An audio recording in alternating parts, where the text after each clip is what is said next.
Okay. Testing, testing. Sorry, are we all, are we functioning? Are we live? Are we rolling? Can people hear me? Hey, Erden.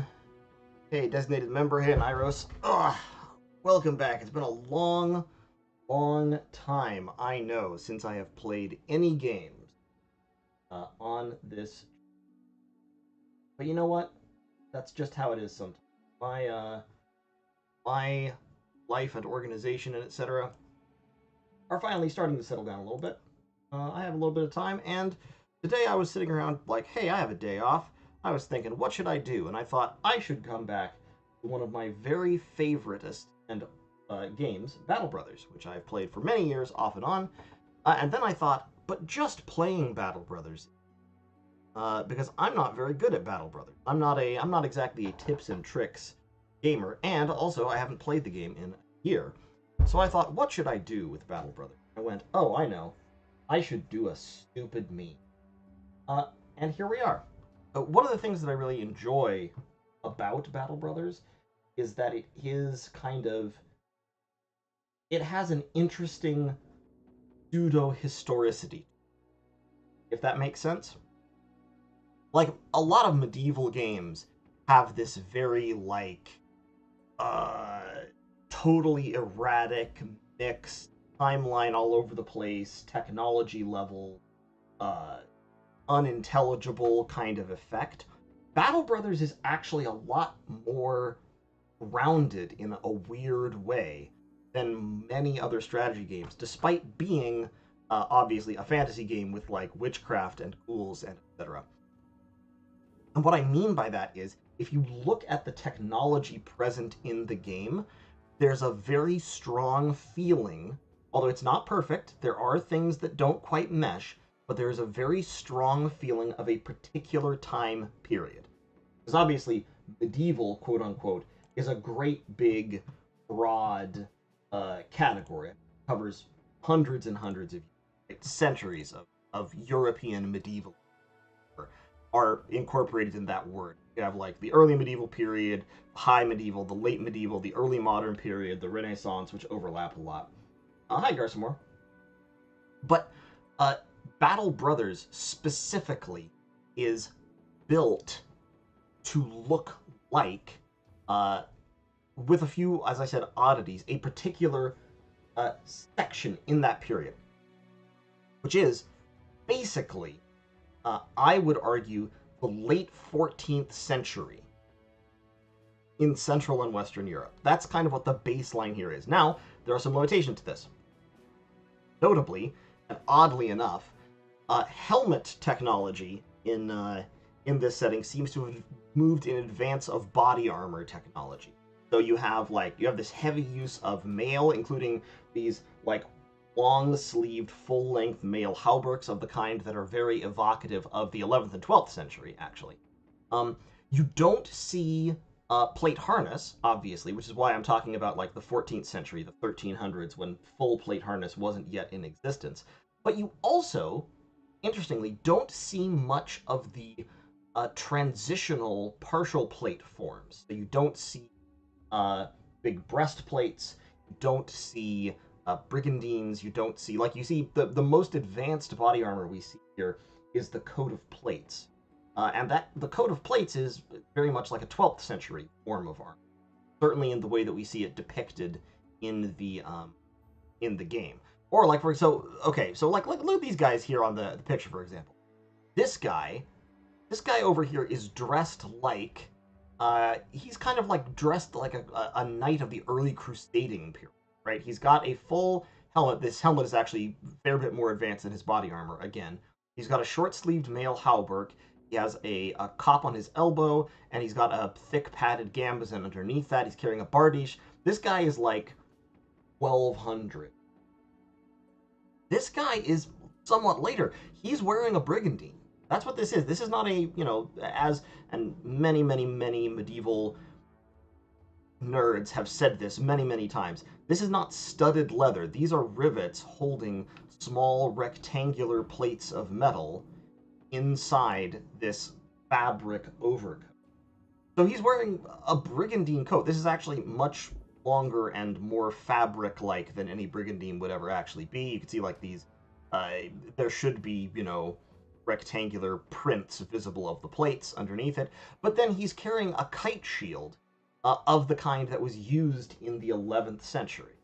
Like this style of shield is married with actually this style of helmet. Like you can see how this is a nasal helmet. The point of this shield is you hold the shield up high and the rim of the shield crosses your face right under your eyes, and then the nasal nose piece is a defense for the upper little chunk of your face that's exposed between the rim of your shield and the brow of your helmet. This is a weapon system that's designed to work together. So as helmets increased in coverage and became more efficient, that's a big part of why, probably, I can't prove this, but probably a big part of why shields shrank. Because you no longer needed this full body coverage to deal with your partial armor coverage. Anyway, this is a downright archaic piece of armor. I mean, this is just lames, lamellar plates, riveted into a shirt of mail. You might have seen this thing in the Roman era. This could be very old. And then of course this man is naked. But yeah, so it's interesting. It is a little tech schizophrenic, but realistically, with the combination of the helmet designs, there are a few helmet designs that are specifically, like very specifically, early 15th, late 14th century, which I think is fascinating. The helmet designs, the weapon usage, and the existence of specifically very early kind of primitive firearms, I'm comfortable in saying Battle Brothers is very much like late 14th century. Okay, so that's where I started. So okay, in the late 14th century, and I'm going to start setting up as I go here. In the late 14th century, there was a specific kind of military unit that came into prominence after having been out of prominence for a long time. And that kind, obviously, I'm going to take the bloody-handed knife band. The only thing we can. And that was the Pike Square, or the Pike Column. This manifested in various different forms. There were a bunch of groups, especially it became much more prominent in the, like, 15th and even 16th century. The end of the 15th century was really the heyday of the Pike Square or the Pike Column. But it started much earlier with the Swiss mercenaries, and then the development during the 15th century of the Landsknechts in Germany, of course, and then eventually kind of reached its apex in the Spanish tercio of the mid-16th century. Moving into the very start of the 17th century as the war form started to fall off, as guns became much more developed and more prominent.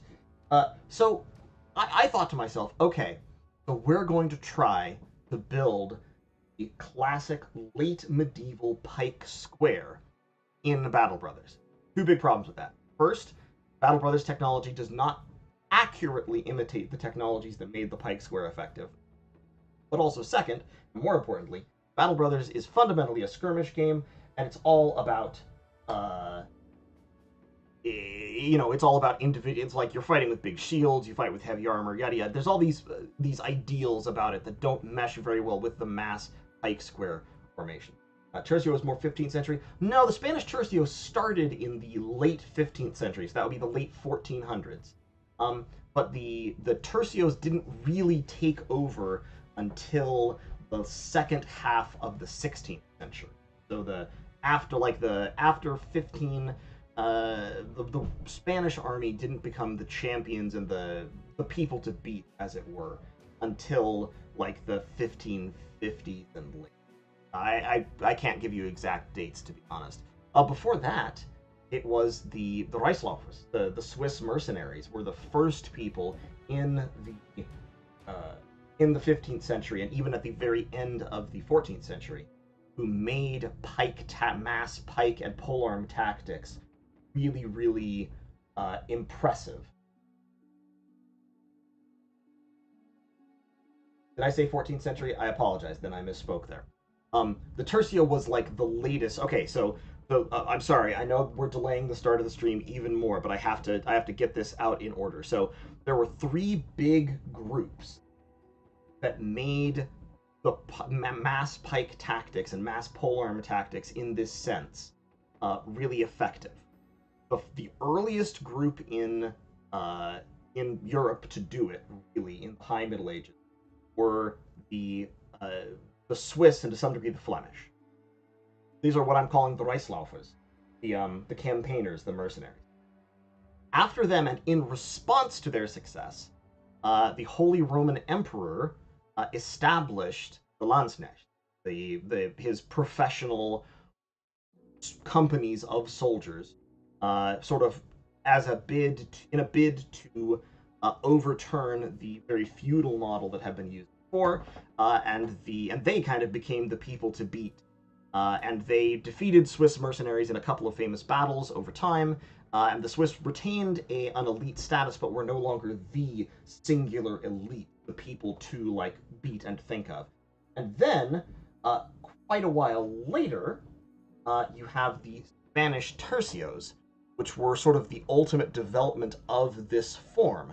And the Spanish retained that crown, as it were, up until the development of muskets and firearm tactics rendered the pike component of the tercio more or less obsolete. And the ratio of guns to pikes kept going up as you move into the 1600s, and eventually those units came to have sort of like an appendage remnant number of pikemen, but they were mostly gun formation. And then, of course, we transition into line warfare as we move into the 1700s. So the tercios are a late development of this form. We're actually going to be working on an earlier development of this form because that's the technology that we have available in Battle Brothers. So I'm going to leave the late game crisis random. We're going to call this Pike Square. I'm going to turn permanent destruction off. And of course, we are going to be peasant militia because we need more bodies. Because this is a stupid meme, I'm going to leave most things like, I'm going to leave economic difficulty on beginner, I'm going to leave starting funds on high, I am going to set combat difficulty to veteran because I think having all my people die is amusing. And we're just I'm going to leave Iron Man mode off because every now and then you get a crash in. But I'm going to play this Iron Man. Alright, let's go. Okay, so how do I plan to recreate the pike formation in the game? Well, the key here, there's a few keys. Alright, peasant militia, fired off. Hey, Maple. There's a few keys here. The first is this. These are going to be my rules for the campaign, okay? Number one, I am going to emphasize polearms, which means I'm going to be gathering polearms rapidly and using them very, very heavily, including on the front lines. Now, when you start with the peasant militia, you start with a whole lot of polearms, so that helps here. I've got a whole bunch of polearms. I've got one sling. I've got, of course, my luthier. Yes, I'm aware that the pikes don't have the spear wall skill. That is one of the things that makes this challenging. So, let's talk a little bit about the mechanics behind this, and then we'll launch off into our first attempt and probably get killed immediately. So, polearms most of them have spear wall. Now, this polearm specifically, the Warfork, does have spear wall, which is nice. But the better polearms, so especially the pike, the thing this is named after, and the billhook, which is the top end polearm, don't have it. So that limits our powers here, and that's one of the things that makes recreating this difficult, because in quote-unquote real history, the spear wall, as it were, was a huge advantage of the pike square, which we won't have. So we'll have to compensate for that somehow. So here's my thought process, okay?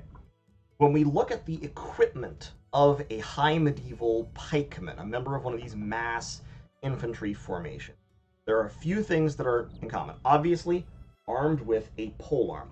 I will be allowing myself to use a variety of polearms. It's not going to be literally just pikes.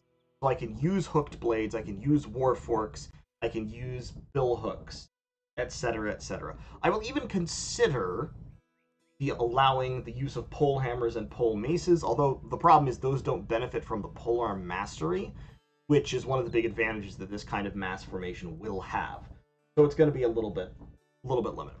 So anyway, we're going to primarily focus on polearms, that is, weapons that are affected by polearm mastery. A pikeman is going to have generally pretty light to moderate armor. When you look at pikemen we have better sources about pikemen in the 1500s and 1600s than we do earlier, but we can kind of count on this having been a fairly consistent standard thematically, not in terms of specific equipment. But pikemen tended to have a helmet. They almost always had a metal helmet. Pikemen often had some form of body armor, like a breastplate, or often, of course, we're talking about munitions plate later on here. Some form of body armor, but not a ton. So pikemen are typically lightly armored, relatively speaking. They're not in full harness or anything. They're using a polearm. They also have a secondary weapon.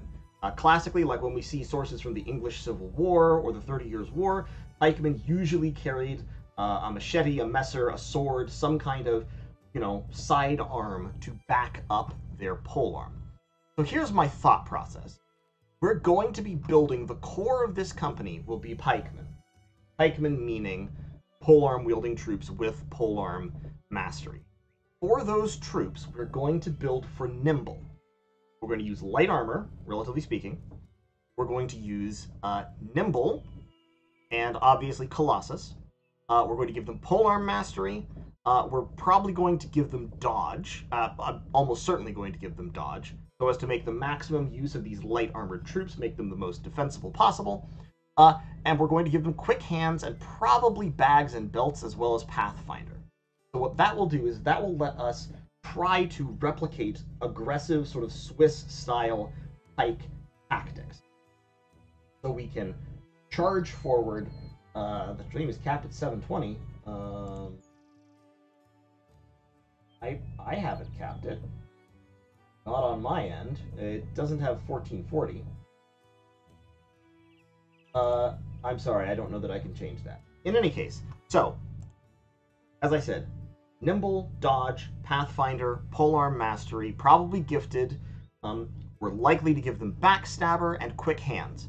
We're going to have polearm main weapon. We're also going to have secondary weapons. I might use a mix here. I'll probably lean towards swords and cleavers. And a silly thing I've been thinking about is I may give these pikemen duelists so that I can equip them with swords or low penetration weapons and still have them fight through armor. Okay, we're capped at 720, huh? That's interesting. I don't know how to change that quite. So, fascinating. Hold on.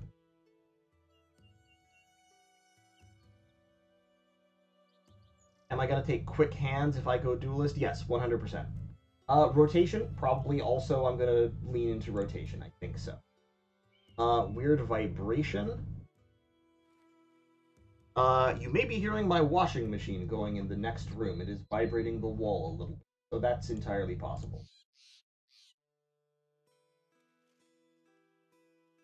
Okay, I don't know how to uncap. I don't have an uncap option for my stream is set on ultra low latency. That might be part of the problem. I can't change that now, so we're just gonna have to live with it. So, okay, so that's the concept. The core of the group is lightly armored pikemen with high mobility and a sidearm with duelist. Okay, but there's a second really, really key portion. There's actually two other portions of this formation that are important.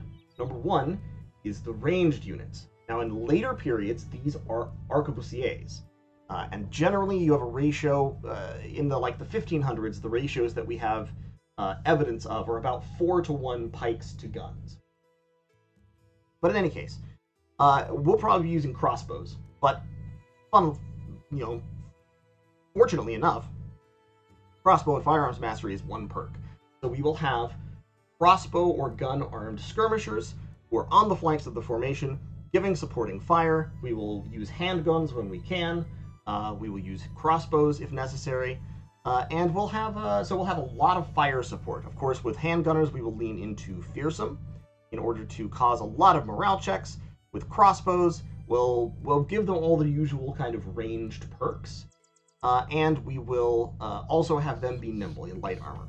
Later on in the game, I'm probably going to include a couple of Zweihanders, so a couple of heavily armored, battle-forged bros in the front with two-handed weapons designed to be my frontline skullcrackers. But I cannot promise that we will survive to get there anytime soon. Let's take a look at our team, shall we? And yes, of course, I am perfectly willing to take names. We have Albrish. Albrish is a tailor. He is a pessimist. He is fragile. He has almost no stars. He sucks. Albrish is terrible. And by Albrish, of course, I mean Jackalor. He's just really, really quite bad. Next, we have Volker, who is an ailing drunkard. Also very bad. 6 stars, and they're all in the wrong places. 2 stars in fatigue, 2 stars in resolve, 2 in initiative. Terrible stats. This is Kong Knight. You can't be Sir Kong Knight because, of course, we are a peasant militia. We cannot have any nobles amongst us. So there's Kong Knight. Next, we have Oniros, who is a gambler. Oniros has 2 stars in melee defense, which is good. So melee skill 53. If we upgrade melee skill, so it's going to be, what, 2 points, 73. Okay, it's pretty trash.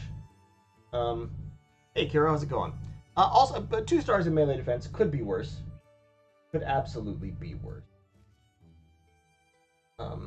Eridin. Leaf.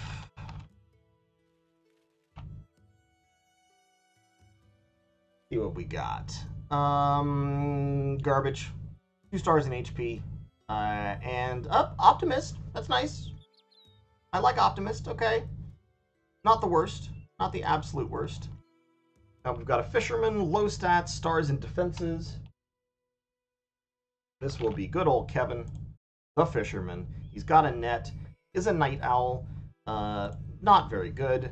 Ingmar, our first star in melee skill, and it comes on someone with base 49 melee skill, so that's not. Alright, Magpie Max. Till, okay, now we're getting there. Iron Jaw, star in melee skill, 2 stars in melee defense, 52 base, so with a star, so he's getting what? He's rolling.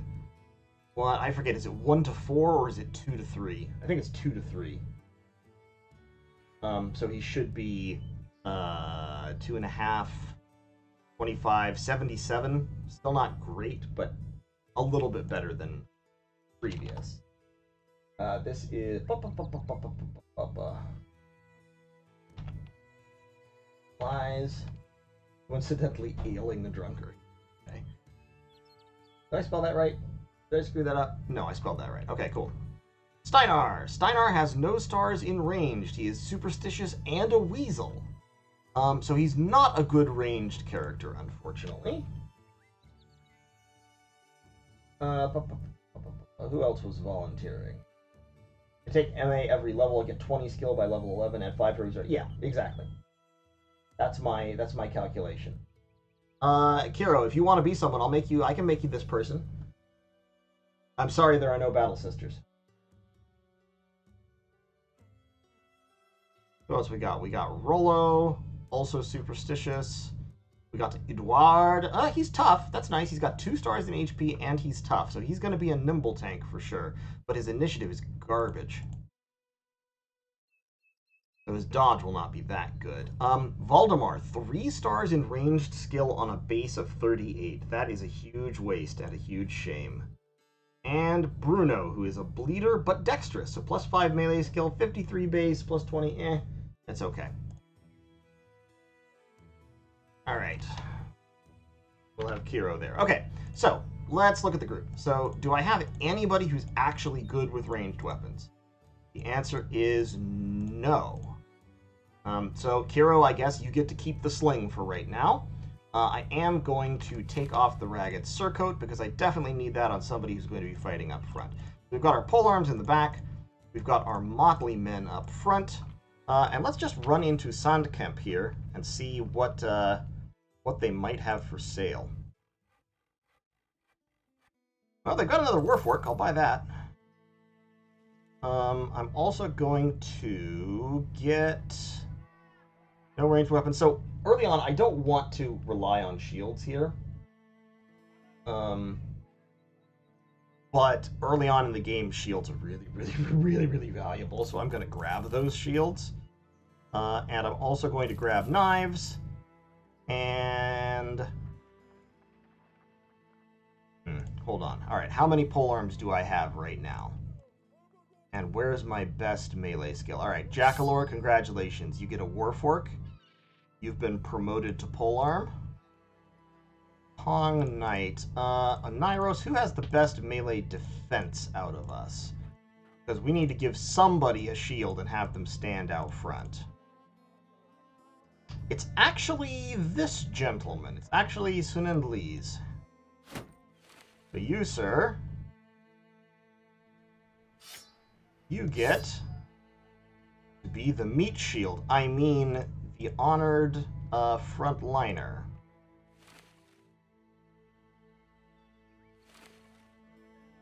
And we're going to distribute a few more knives. And then we have one more hooked blade. Let's go ahead and give this gentleman a buckler. And who else has moderately decent melee attack? Aniros, congratulations, you've also been promoted to polearm. 3 direwolves kill 3 bros. Yeah, well, you know. Maybe keep Sunan in the back. Look, dude, I'm gonna be fully straightforward here with you. All of these people are going to die. Every single one of these 12 are gonna eat it. Double grip better than buckler? For a knife, yeah, you're probably right. You're right. Because, I mean, what is that, 15? Nah. We die as we lived. Screaming.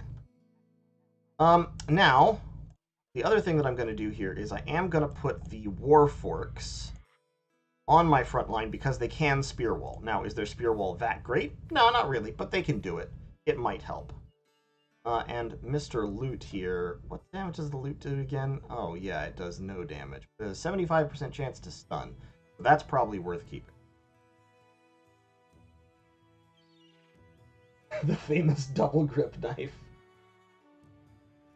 I can't give the fisherman the buckler because the throwing net takes up the slot that the buckler does. Yeah, we'll just... fine. What do we got? Monsters. Believe monsters have come to Sand Camp. 320 crowns, 360 crowns. I'll think about it.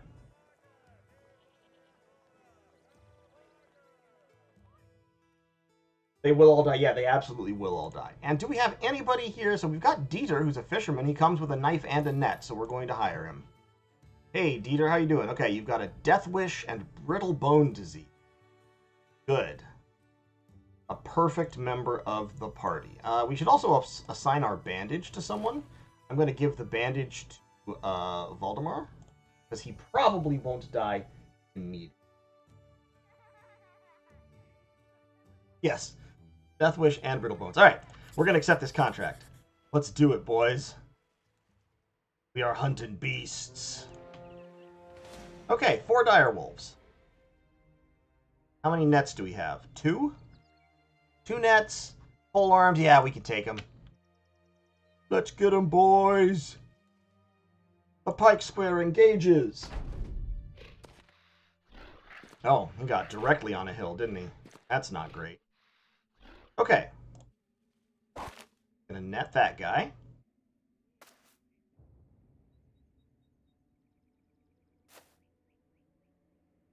And you guys will have to, as I said, forgive me, I'm not that good at Battle Brothers, so we're just gonna kind of see where this goes.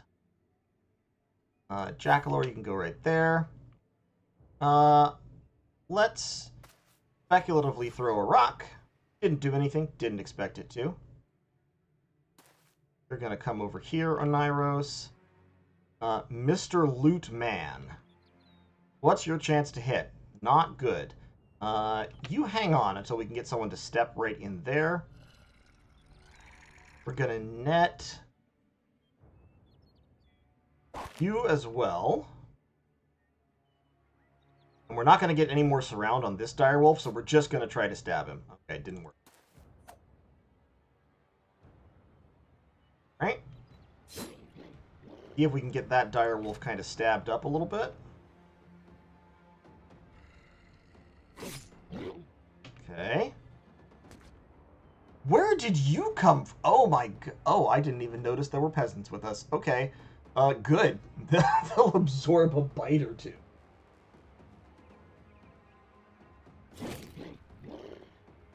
Okay, direwolf. That direwolf's nearly dead, but not quite. Alright, that's one. I love these guys. Thank you for sacrificing yourself for me. I appreciate you so much. You just chill right there. Second.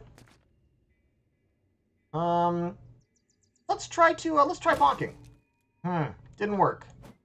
Okay, well, the bonk has failed. Repeat, the bonk has failed. Okay, there goes the peasant. There goes the other peasant. Please stop biting me. Get a little bit of surround going on. You wait. Step up to surround. Stab him. Nope. No dice. I need to... Okay, both of these guys can stab. This guy can also stab. Good. Alright, throw in a rock. Hey, the rock hit. Yes, he did just break his loot on the wolf and then swing at it with his bare hands. Poor bare knuckle Kevin over here is also in trouble. Alright. Get some stabbing going. Pike square! Oh my god, we've almost got him. Okay, I think I'm going to have to swing twice here. I don't think the shield... Actually, no, the shield will help me. Yeah, we're going to shield wall. Wrong. Wrong? Oh. Oh, you hurt my feelings so much. Ow. Ow. Oh, God.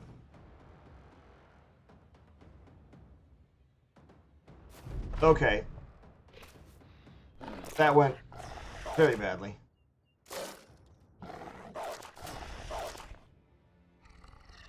I'm shocked that... Yeah, that was a problem. All right.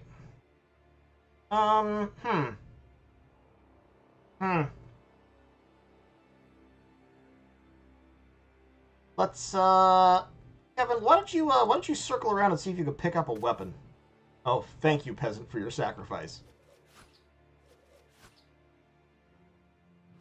Oh, come on, please. Please. Please. Oh, thank God.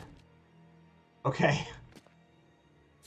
We have stabbed the high ground wolf. Repeat. The high ground wolf has been stabbed. Kill him. Kill him. Okay.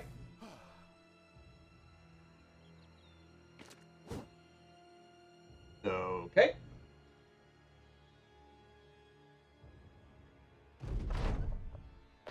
Well. Oh my god, Oniros. How? How did you survive that? Punch the wolf. This peasant is confident. He sees what's happening and he's like, yeah, this is going really good. I'm doing well. Alright, we're getting our pole arms into position. Oh, up on the high ground. Throw some rocks at him. Okay, Oniros, I need to wait so that we can step in and get a little bit more surround bonus. Yeah, that's probably wise. I don't blame you for that one. Oh, and the wolf is routing. We did it, boys. We did it. Only 3 dead in our first combat.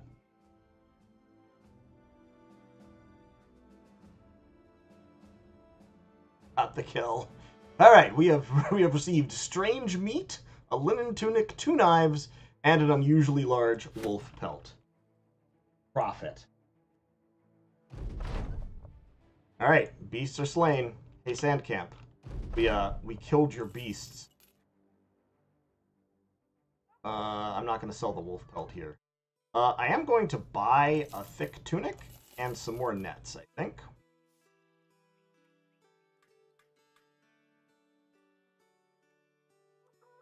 Yeah, what about it? Of course we took them from the corpses of our fallen friends. That's how it goes.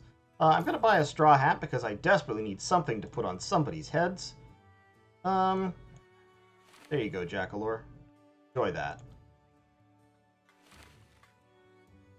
And... yeah, this is fine. Everything's fine. Let me go ahead and assign those knives real quick.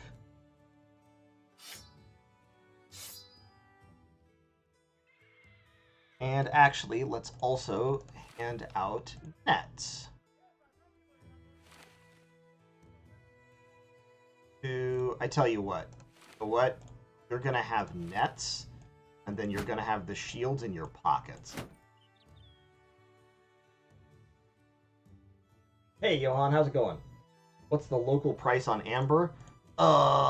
Expensive. It's below market value by a little bit, which is rare. But I don't know if I can buy it for $2.33 and sell it for more than that anywhere effectively.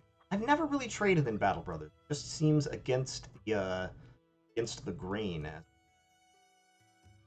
Worth getting? Okay, I'll try it. We'll speculate. We'll be merchant speculators.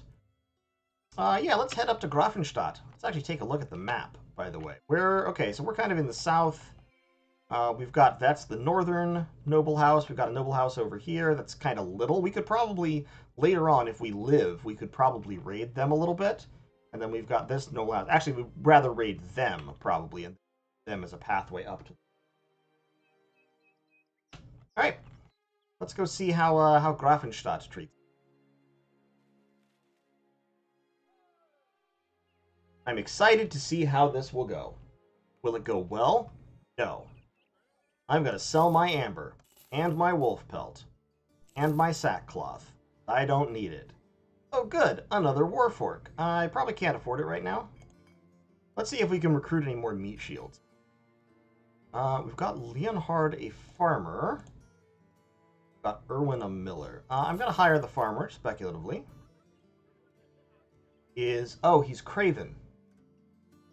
He's actually got okay stars and stats, but he is unfortunately a huge coward.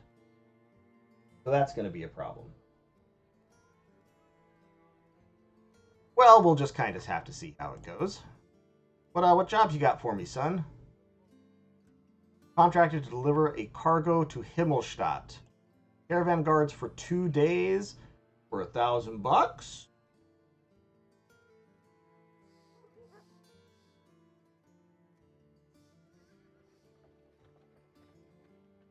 I'll think about it.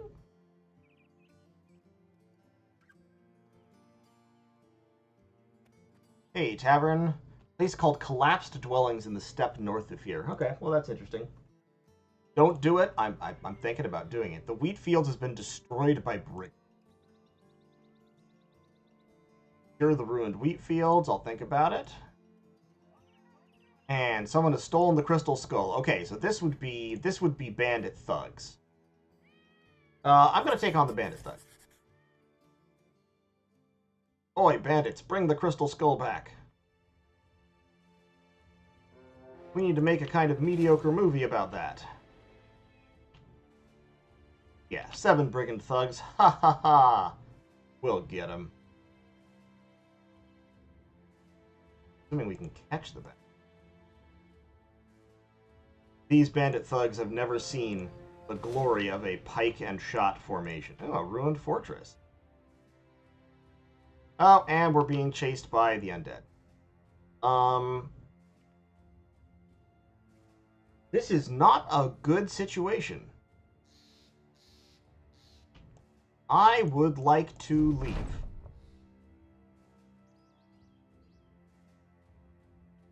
Okay, let's kill the brigand thugs real quick, and then we will bravely run away. All right, so what do we got? We've got one guy with an axe. All right. All right, boys, it's time to assemble the feared Pike Square formation. We're gonna wait for right now.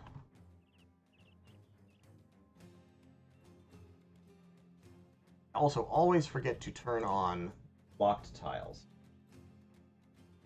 This is bad? I mean, it's fine. Nothing bad could ever happen to us. We're the Pike Square.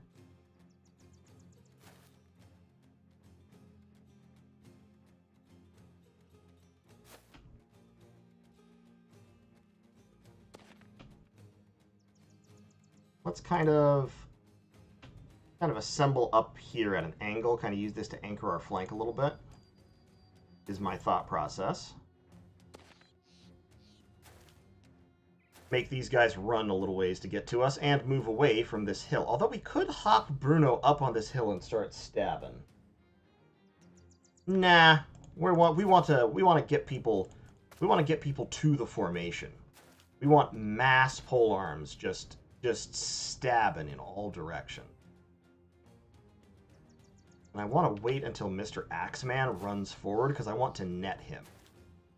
Okay, well that's not a great place to net him. Not the worst possible. Let's net you first to stop you from helping your friend.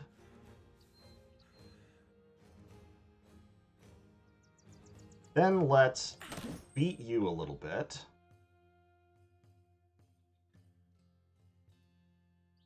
Net you.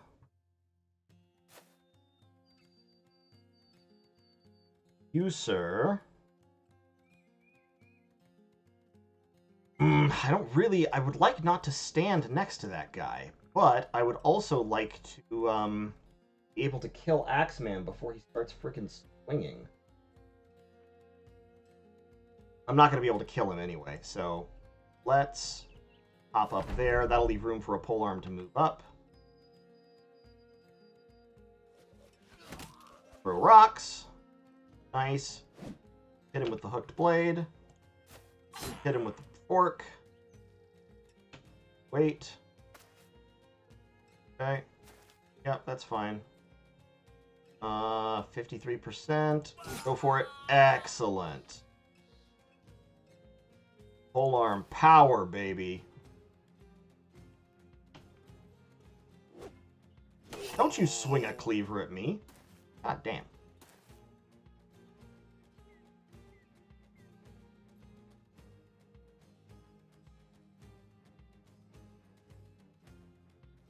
Let's block here. No, let's make him waste his turn. You, sir, Kevin, you don't have a secondary weapon. Okay. Well, that's good. You can just fall back for now.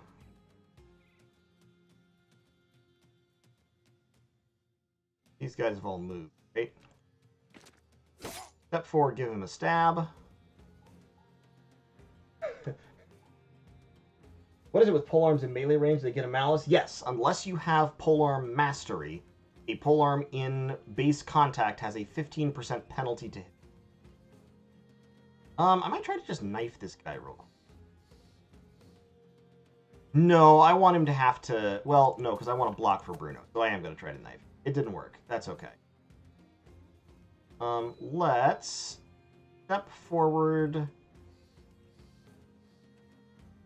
I can step forward and or I can throw the net. I'm going to throw the net, then step forward, because he has a little bit of armor, so he might be able to distract. And bandit thugs are really, really bad at getting it. I can't effectively flee right now, fortunately. Well, I could try. I'm going to try it. Yeah, he got out. Nice.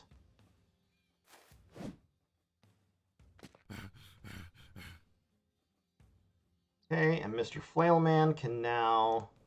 Leonhard actually needs to stand there. to help block for Jackalor and Rollo. Okay. Wrong. Excellent. Backstep. Now we can try to get there and steal that guy's weapon. Don't stab me with a spear. Bonk your head. Oh, well, no, I'm not. Not gonna bonk you in the head.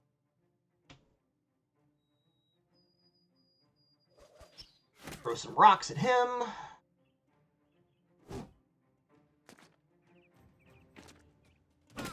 Okay. The battle is joined. Not good. Ow. Alright, Leonard is running. Touched unharmed. Try to repel. Not sure if it's doesn't the mouse only apply to enemies next to the brother? No, it's only the ones next to the brother. Correct. You can reach over someone and hit someone behind them, which is very funny. I'm gonna try to repel. I failed.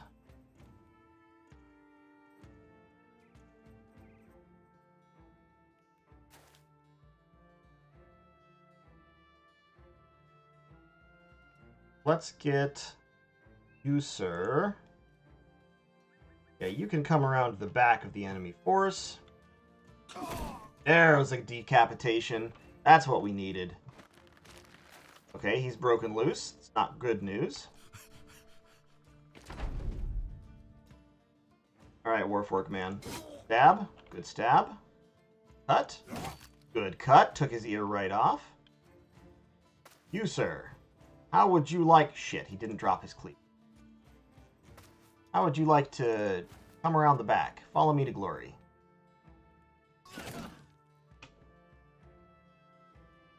Okay. 40%, 47%. Nope. Nope. Yeah. Alright, there he goes.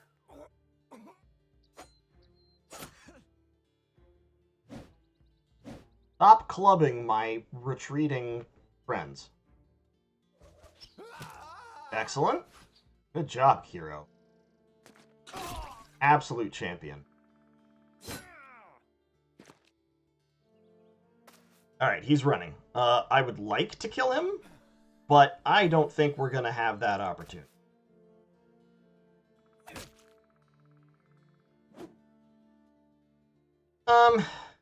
Well, we'll run down this guy.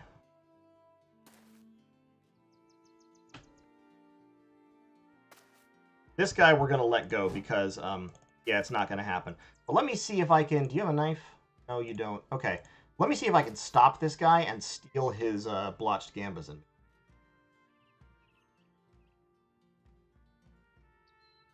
Are you still bleeding? Okay, let's bandage him up.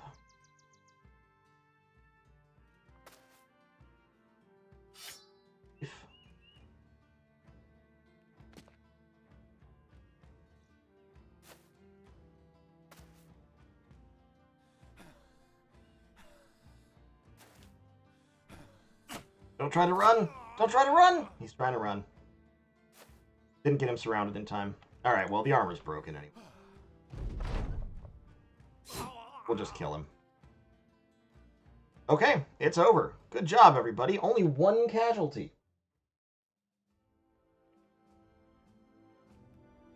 Follow the playthrough from time to time if I see you streaming more. Hey, yeah, man. Absolutely. Oh, we can rebuild you. We have the technology. Okay, so we gained some crappy weapons. And some money. Alright, now, we need to get the heck out of Dodge. Funnily enough, armored Vitagongers are actually one of the enemies that this model probably works best against, but we just straight up do not have the power to fight that many armored zombies. It ain't gonna happen. Battle standard, of course. We are the polearm party, so we need the famous polearm. And yes, Jackalor did indeed level up. Let's see what he got. Well, obviously we're going melee skill. I think we have to go resolve. And the brittle bone disease is going to be a huge problem here. Let's go resolve. We don't need a lot of fatigue. We'll need some. I guess I'll take melee defense. And for his first perk, I'm going to take Colossus, just to help him maybe live some. It is unfortunately penalized by the brittle bones, but, you know, we do what we can. So, okay, so we've had 2 fights, 4 casualties so far. But it could be worse. Alright, 330 croons. Don't have anyone else here that I really want to hire. I mean, I could try Irwin. Let me try hiring Irwin. He is hesitant, but he has an iron jaw, and he has 57 melee skill with a star. Irwin, you legend. Irwin, you absolute champion. You get Valdemar's hooked blade immediately. Valdemar, I'm sorry, you've been promoted to spearman. But yeah, so okay, 57 melee skill with a star, so 25. He's the first person in the party who can actually get to over 80 melee skill when he's at full power. So we'll, I love that. I love that for him.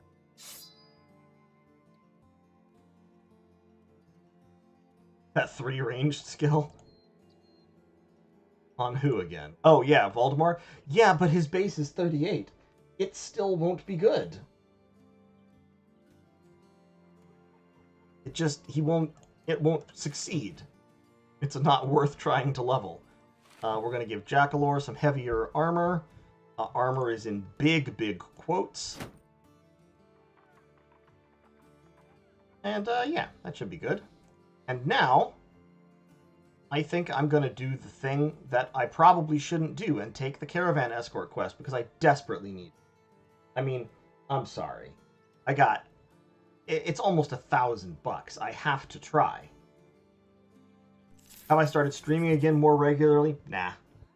I'll probably try to stream this, like, I don't know, once a week or something for a little while until either I get bored of it or we win. Victory, by the way, I will define by successfully setting up the Pike square at reasonably high level and, I don't know, getting through the first crisis. Don't you dare, brigands.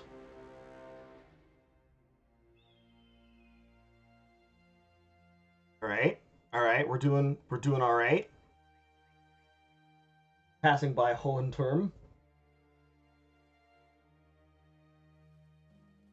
I think even in these first couple battles, though, I think the model is starting to come together. We have enough polearms that we can like levy 4 or 5 attacks per round on a single person, which is the point of the exercise. Now, unfortunately, maintaining the strict battle formation is not really practical because of the way Battle Brothers works. You have to sort of fight linearly. But still, it seems like it's a viable. Okay, we're well supplied. We have rebuilding effort, and we have terrified village.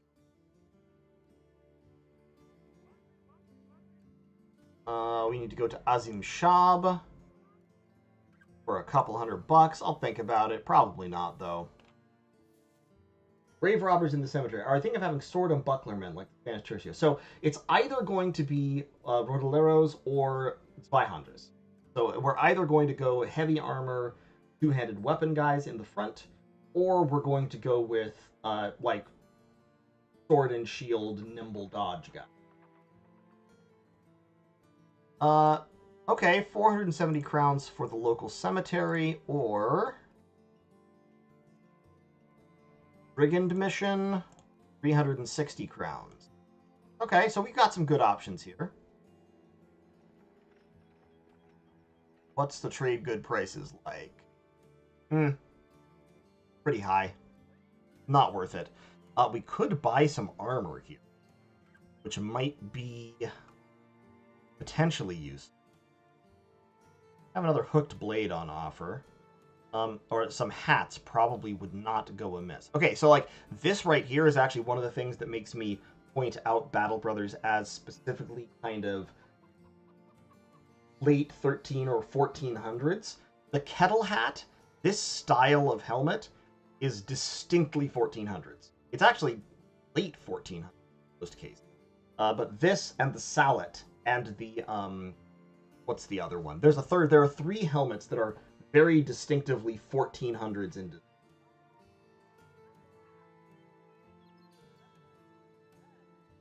But I think what I do want to do is... Isn't the kettle hat incredibly basic? No, not really.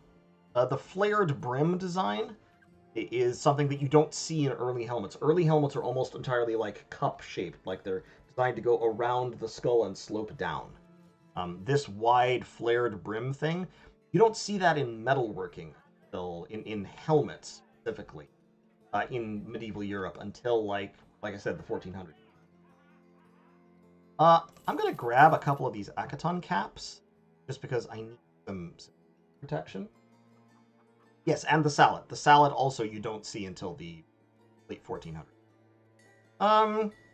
You know what? I'm gonna... Well, no, it's 836 crowns. I can't afford that. I can't... I want to commit to the bit, but I can't commit that much. Let's go ahead and give some hats out.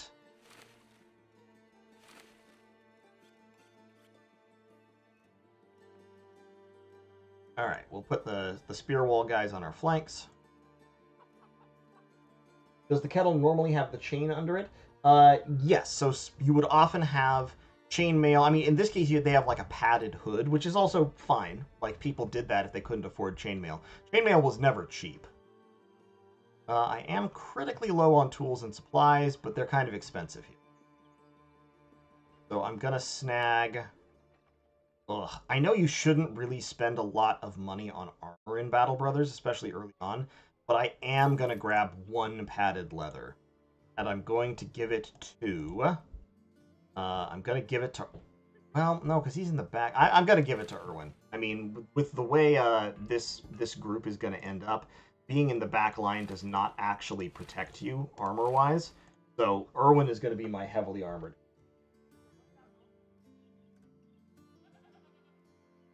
Will I ever come back to XCOM? Oh, yeah, I'm sure I will. XCOM is one of those games that has really stood the test of time for me, and when I say that, I mean I come back to it periodically and play it. My god, they already have a famed unit here? Covered in lindworm skin. They have a 331 point -14 fatigue helmet covered in lindworm scales for 27,000 crowns. This is a straight up end game helmet. Dang. Not leather shoulder guard. Could buy those, but I'm poor.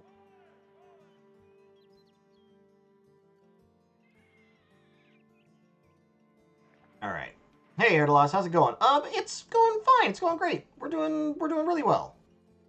We've got some militia in here. If I could afford to hire them, I probably would, but I spent my money. So let's take a mission, shall we?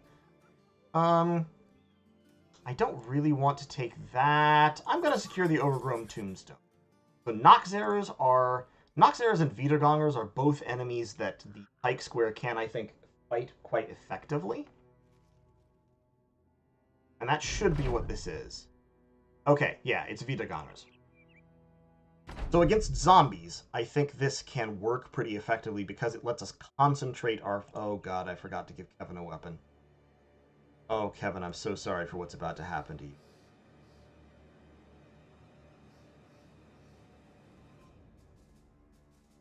Welp. Alright. Yeah, sorry about that. Wiedergangers take less damage from piercing? No, it's skeletons that take less damage from piercing. So, let's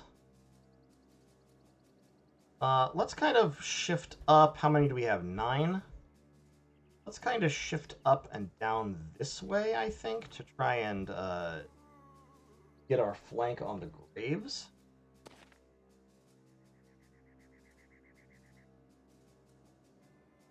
Let's actually wait for a second here. I want to kind of move the formation. Okay, so let's anchor Bruno right there. Right there. Okay, they've got an unarmored zombie, which is good. But Rollo.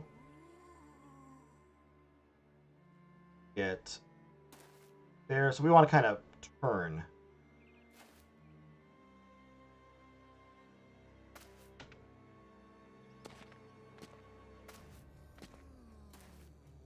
Okay, so 3 armored. And looks like 6 normal. I'm just going to go ahead and lob a speculative rock before I move.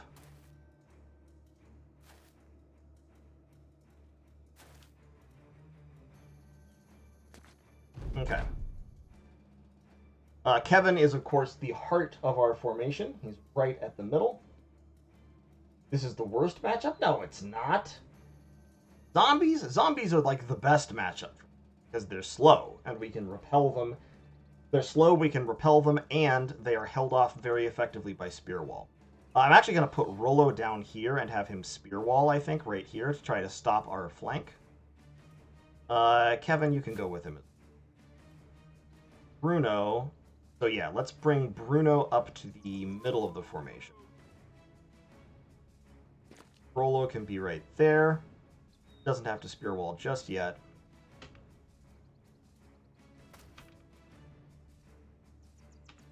Other than that, we're going to kind of hang out for a second. You're going to have to throw 1 rock and then bounce back behind the formation again. There.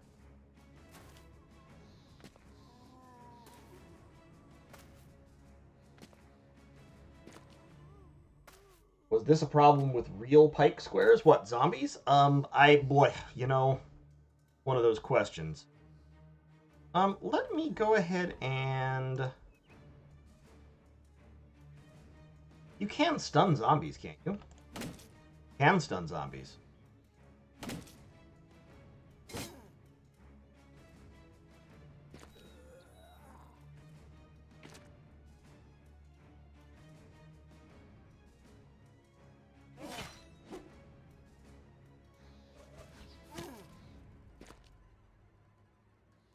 Okay. And let's just spear wall.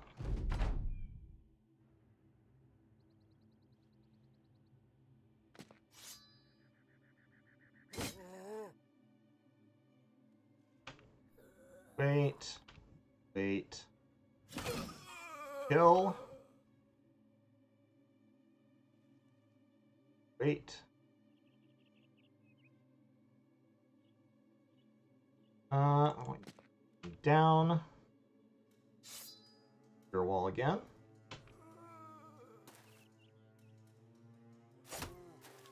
Perfect.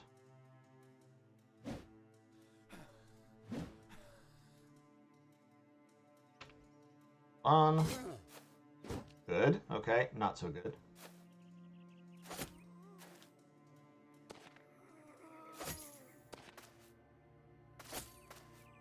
See, this is why spears are actually really, really good against zombies, because you can repel them.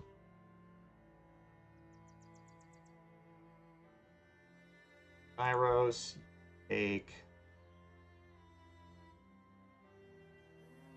Hold on.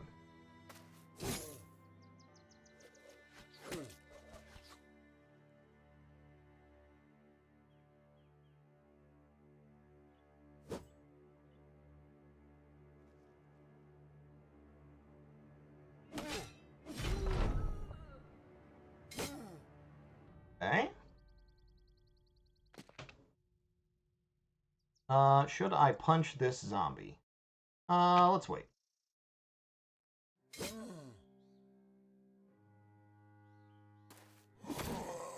Okay, there's nothing down.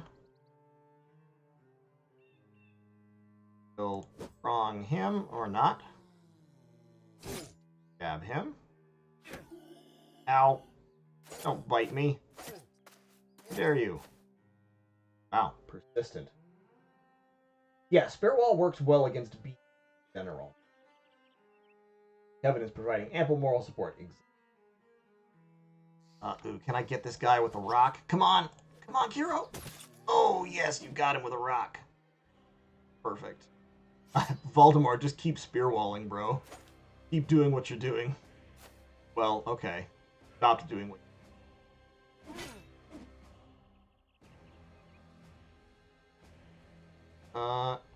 Eridan is wavering, unfortunately. That's bad.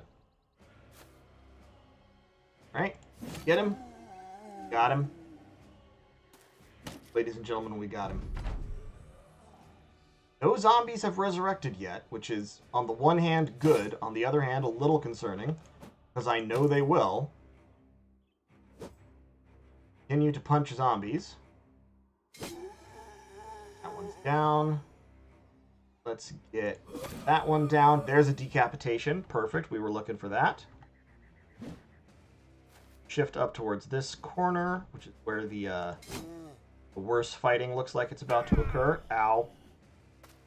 Oh no. Ow.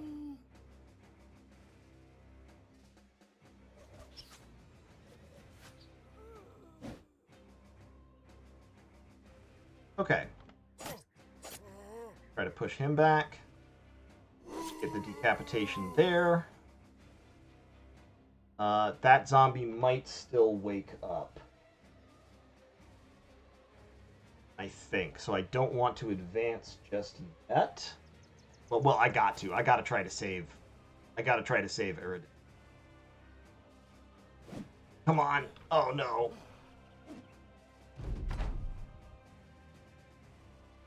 Punch! Okay. If we can kill them all this round, then we might get out of this with no resurrections.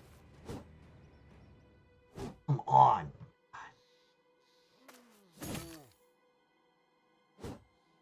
Really? Really? Really?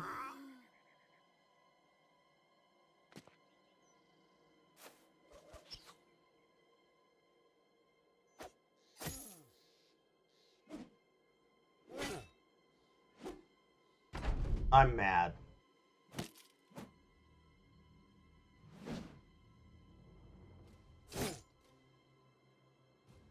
Might still get out of it with no resurrections, though.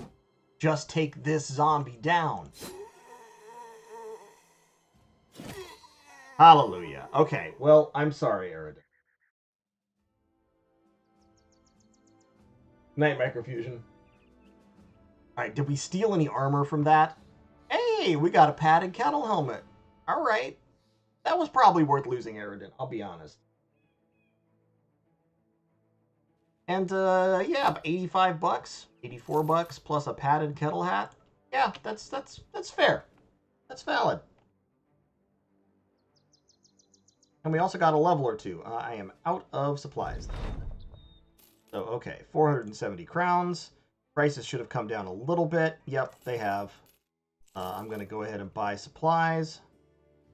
And some more damaged padded leather. But no, okay. I'm getting up to... We're getting to a reasonable place. I'm also going to grab... No, I can't grab that hook. I don't have the cash for it. Alright. Edward. Edward the Strong Miller has leveled up. So obviously we go melee skill. Gonna go ahead and grab HP. And... Woof. Not a good resolve roll. I guess I'll take the +1 melee defense.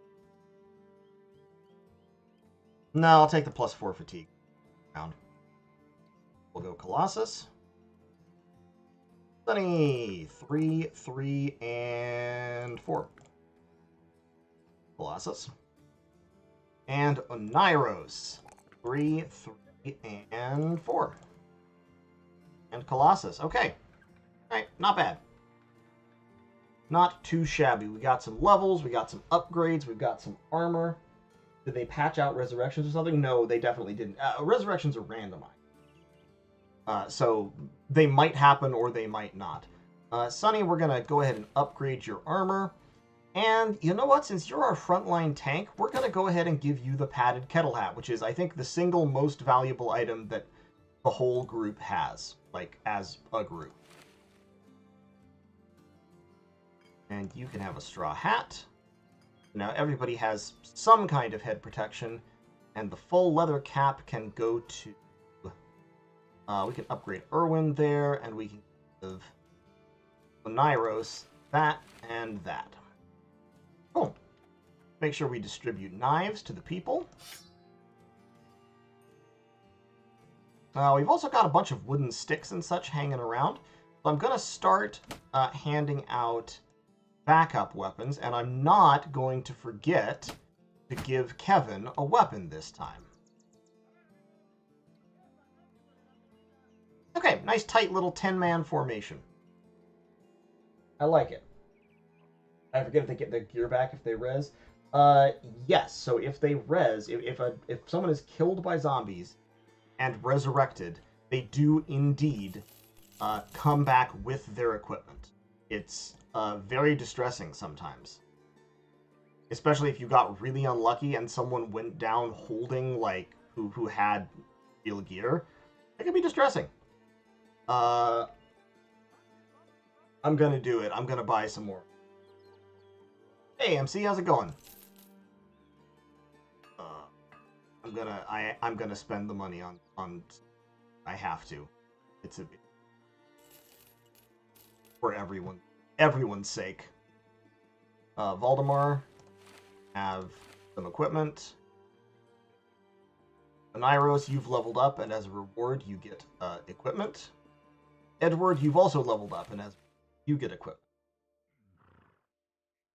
Is a fist-fighting monk build possible? No. I regret to report that that would be a very bad build. Because, you see, the punch, it does 5 to 10 damage. And it has a minus 10% chance to hit. So, no, it's real bad. It's genuinely worthless. I'm still streaming.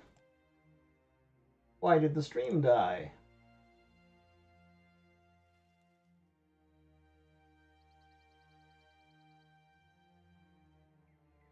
Well, this is a problem.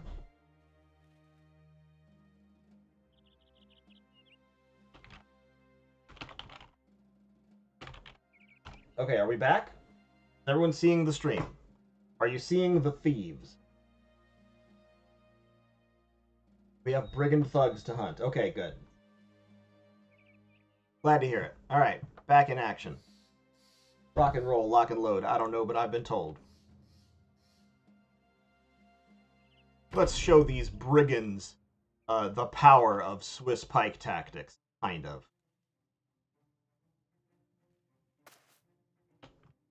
Hang out for a second. Let's get up on the... Yeah, let's get up on the hill.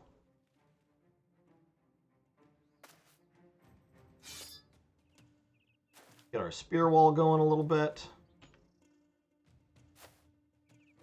Hello, friend. I'm gonna stab you.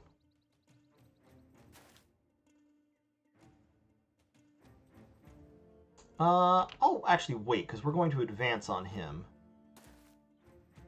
So we'll wait on the stabbing until we get some folks up next to him.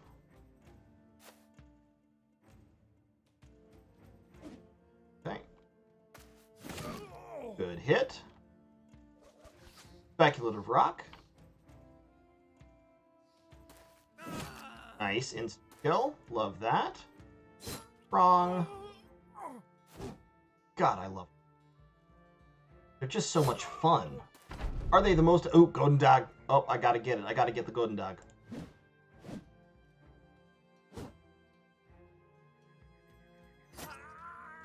Nice. I need the golden dog. We are the polearm militia. It's vitally important to our interest.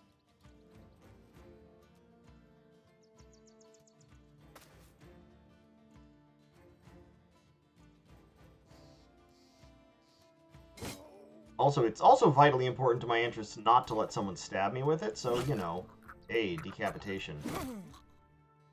Hey, he's... It's inefficient to waste attacks on people who are fleeing, but I really wanted that specific piece of equipment.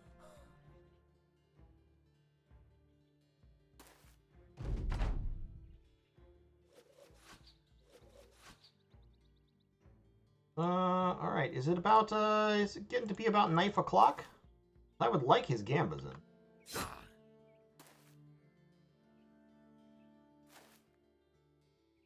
think it's closing in on knife 30.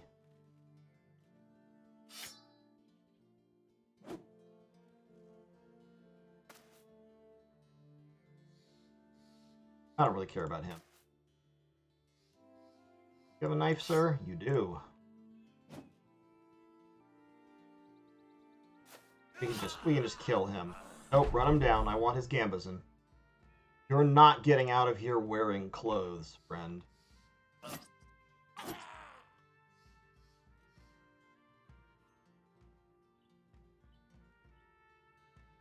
Have a knife? Don't. Damn, where are all my knives at? There we go. Excellent. Knifing isn't really needed for weapons, only for armor. Yeah, correct. Did I get it? Yeah, I got the Golden Dog. Look, Golden Dogs, are they the most efficient weapon? No, but I love them. They're so much fun. They have the accuracy of a spear and the clonk of a mace. They're very, very good. I think I'm going to give this to Jackalor. Yeah, so they do quite a bit of damage, and they have a plus 20% to hit with the spear attack, and you can use them to stun. Do knives not damage armors? The second special attack of a knife does not damage armor. Very, very useful. So Jackalor, you can have that Gambazon. Voldemar, a +4 ranged skill. Oh, you love to see it. Oh, yeah, but his base is so low. I mean, okay, so with 3 stars in ranged, he rolls, I think it's a 3 or a 4 every time. So 3.5 times 10, 35. He's still only like 70 ranged skill. At level 11. He's still 70. Oh.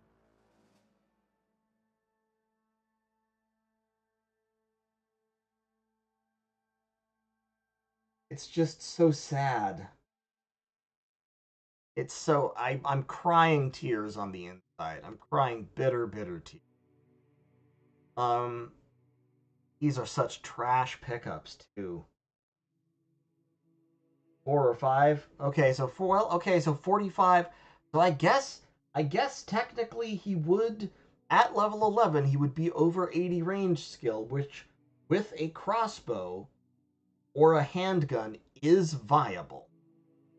But he's not going to survive to be level 11. I mean, let's be honest. There's no way Voldemar lives. Right? I'm not doing it. Not doing it. We're going gotta take melee skill every round. Then we're going HP. His resolve is fine. So probably I guess a little bit more fatigue. And Voldemar will go ahead and give you the Warfork. Losses. 80 HP. That's a good breakpoint. Kevin, 3 melee skill. Defense will give you Resolve. Will also give you Colossus. Rollo, melee skill, melee defense, definitely Resolve, because your Resolve is bad. Very bad. And also you're superstitious. I'm actually going to give you... Fast Adaptation isn't a bad shout. I'm going to go ahead and give you Colossus first, and then probably Pathfinder next. Hero. +3 range skill. Good. Melee defense. And probably also melee skill with a 2. Well, it's not the highest possible roll, but yeah, we'll go ahead and give you melee skill. And you will get fast adaptation, because for ranged characters, fast adaptation is quite good. Meanwhile, Bruno, 2, 2, and Fort, and Colossus. Okay, good. Good levels. Good job, team. Pretty solid all the way around. And we're doing pretty well on provisions because we keep stealing them from exactly what you want to do. You don't want to buy stuff. You want to take it from the bodies of your contract. Rasanan, ooh, caravan. A caravan contract?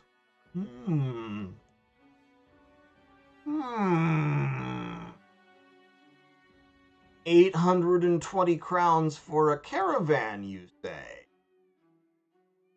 You love guarding caravans. Take me down to Rasanan. Take me to the south. How are we feeling about the south, boys? Gonna guard a caravan down there? Oh, I've actually got a fair grip of weapons. I think, Kevin, I'm gonna give you a spear. Better hat. Rolo. We've got the Warfork. We've got the Warforks. We've got the Golden Dog. We've still got some pitchforks in the. Which is a shame because pitchforks are really bad weapons. Do you have a short sword? So we could begin training Kevin to be a sword and buckler man.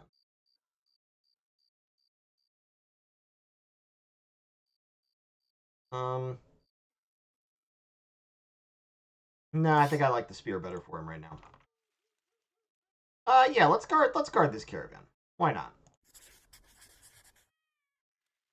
2 days, 800 and some bucks. Nomads in the south are good fights, like, because nomads are the lowest level nomads, right? The nomad, whatever they're called, are,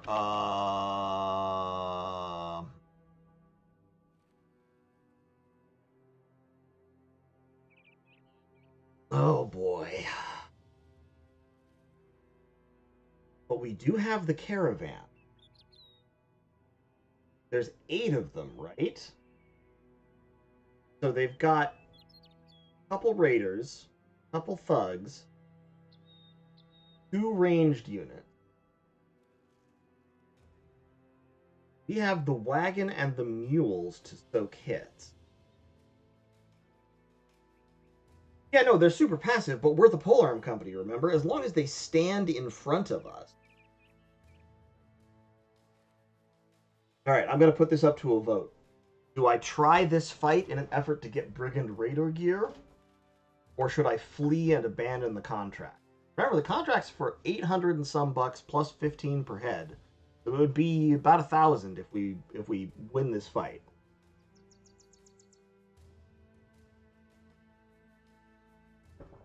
Alright, I'm seeing people say to fight. I'm gonna fight it.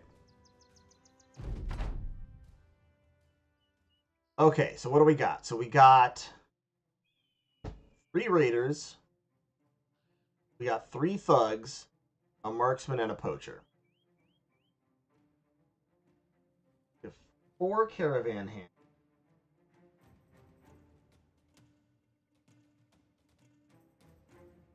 We are going to have to probably move in because they have the ranged advantage. But actually, no, I take it back. What we can do is we can, like I said, we can fall back behind the caravan hand.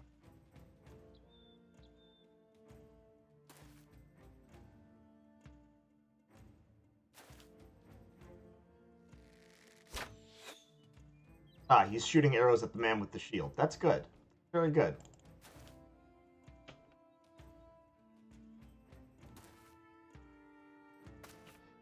Yeah, what we're going to do is we're going to fall back behind the line of caravan hands. We're going to let them advance on us. And then we'll... Ow. And then we'll get shot. A little bit.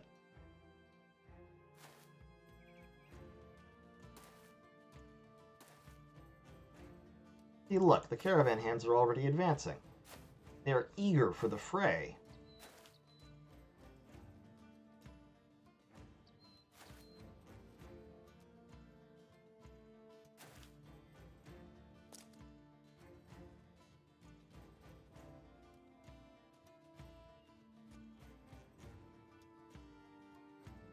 Okay, perfect. Rolo, yeah, you get shot through the ear. He got shot through the ear. Downright rude. I'm gonna try to hit this brigand thug with a rock when he gets closer. You can be here.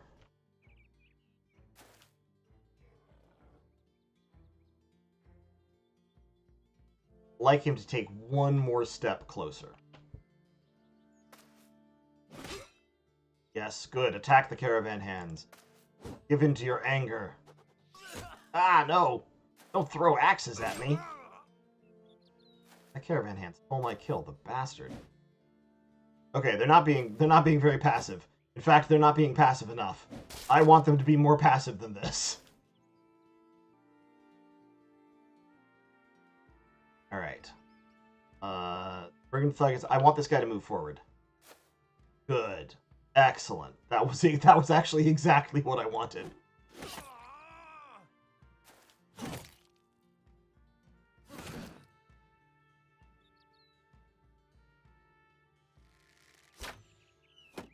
Yes, shoot arrows at the man with the shield, please. These fuckers.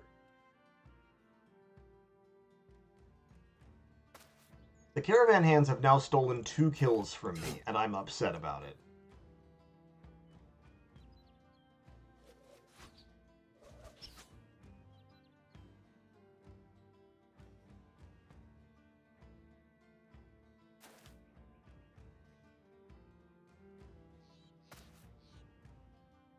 And it was the 2 kills I wanted, too.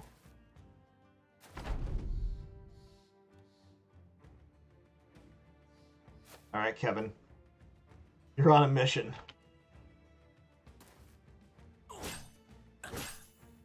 This guy... What is happening with Caravan Hand? They are absolute monsters. These Caravan Hands are better at fighting than my actual soldiers. The only thing holding them back... Look at this! Okay, well, he bled to death, but you know...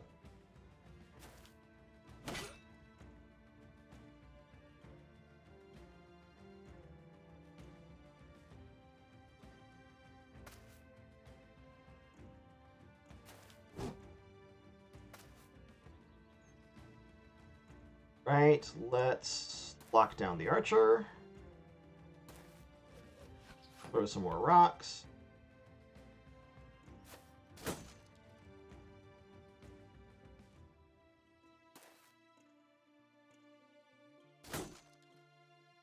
Good. Good, good.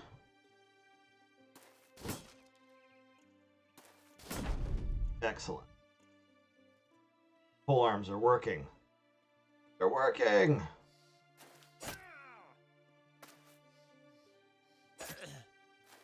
Nice.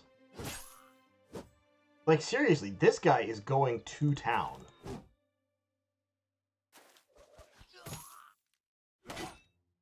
Don't kill him, don't kill him. Yes! Okay, riposte, respectable. Doesn't work on pole arms, though. Idiot.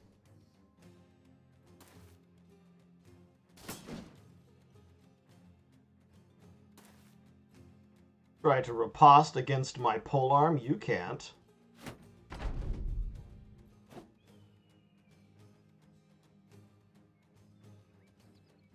Got chainmail. Kevin, just...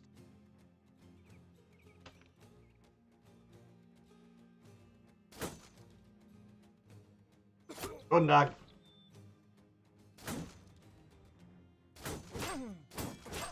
See, this is why you shouldn't, there you go. See, look, kids. Always remember, using your polearm more effective than getting riposted.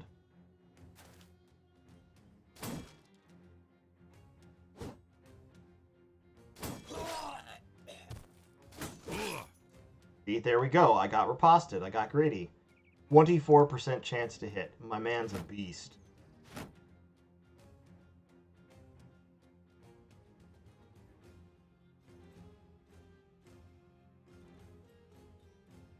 Just don't do anything. Wow. Mr. Archer over here.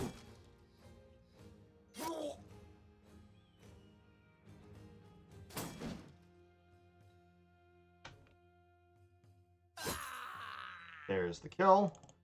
We're going to close in on this guy, and we're going to try to knife him to death to get his delicious, delicious equipment. That's right, back off. Alright, who has a knife? I need to actually check this. Okay, Rollo has a knife, but he's in. Valdemar has a knife. Unadenles has a knife. That's good.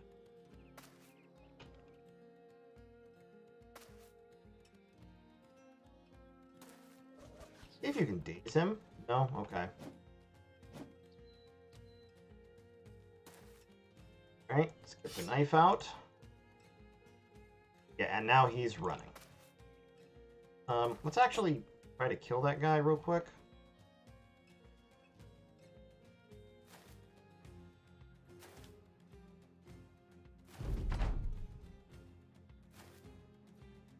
Okay, get in the circle, get in the circle. Dare axe me. Perfect. Alright, give me your chainmail. I don't think, yeah, Edward doesn't have. Got knife, we got knife. Jackalore has knife. Jackalore actually should get in this. They'll make it faster. So should roll. He can get in the circle next turn.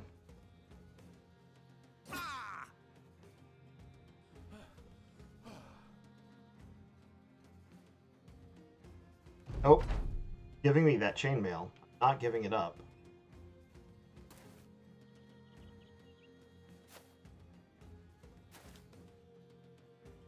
Will have your clothing. Aren't allowed. You won't be allowed to leave without giving it.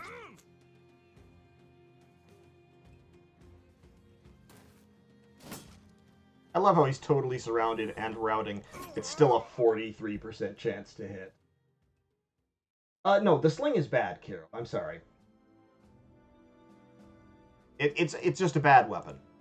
Alright, yeah, worn mail shirt, buddy, nasal helmet, a falchion, a hand axe, a bunch of money, some throwing axes. Oh yeah, oh baby. We are rolling in it now. See, and you said I shouldn't take a caravan. You said I shouldn't take the... Alright, Erwin, let's level you up.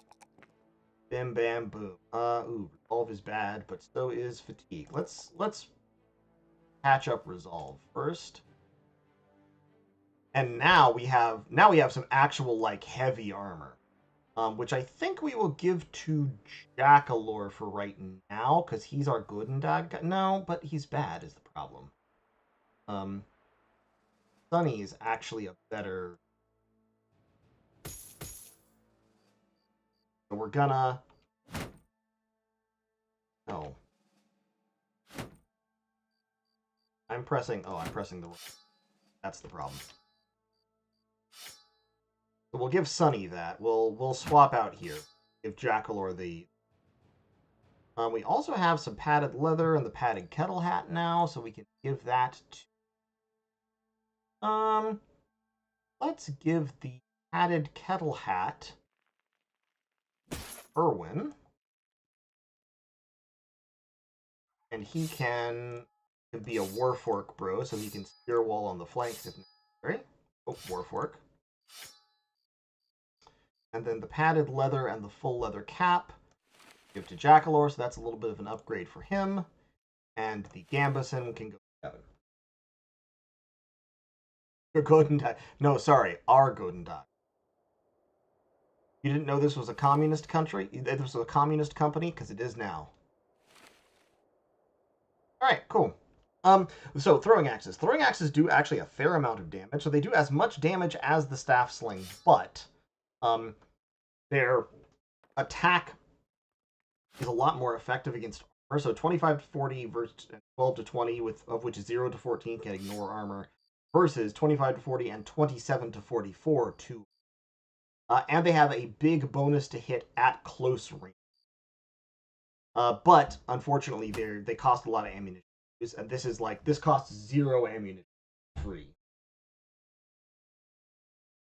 I do also have a bow. So the bow is a straight upgrade to the sling. So we're going to go ahead and assign Kiro the bow instead. We'll have a second quiver in the back pocket. And we will also have the falchion in the back pocket as a backup weapon. And we'll start deploying Kiro a little bit out further to the flank, which is where the archers should be, support troops.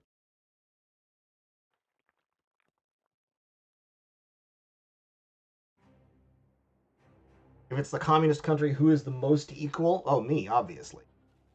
I mean, that's not a question. Don't you dare, Orc Young. Okay, they were being chased by a company, so that's fine. Actually, 4 Orc Young we could probably have taken. It would just hurt a lot.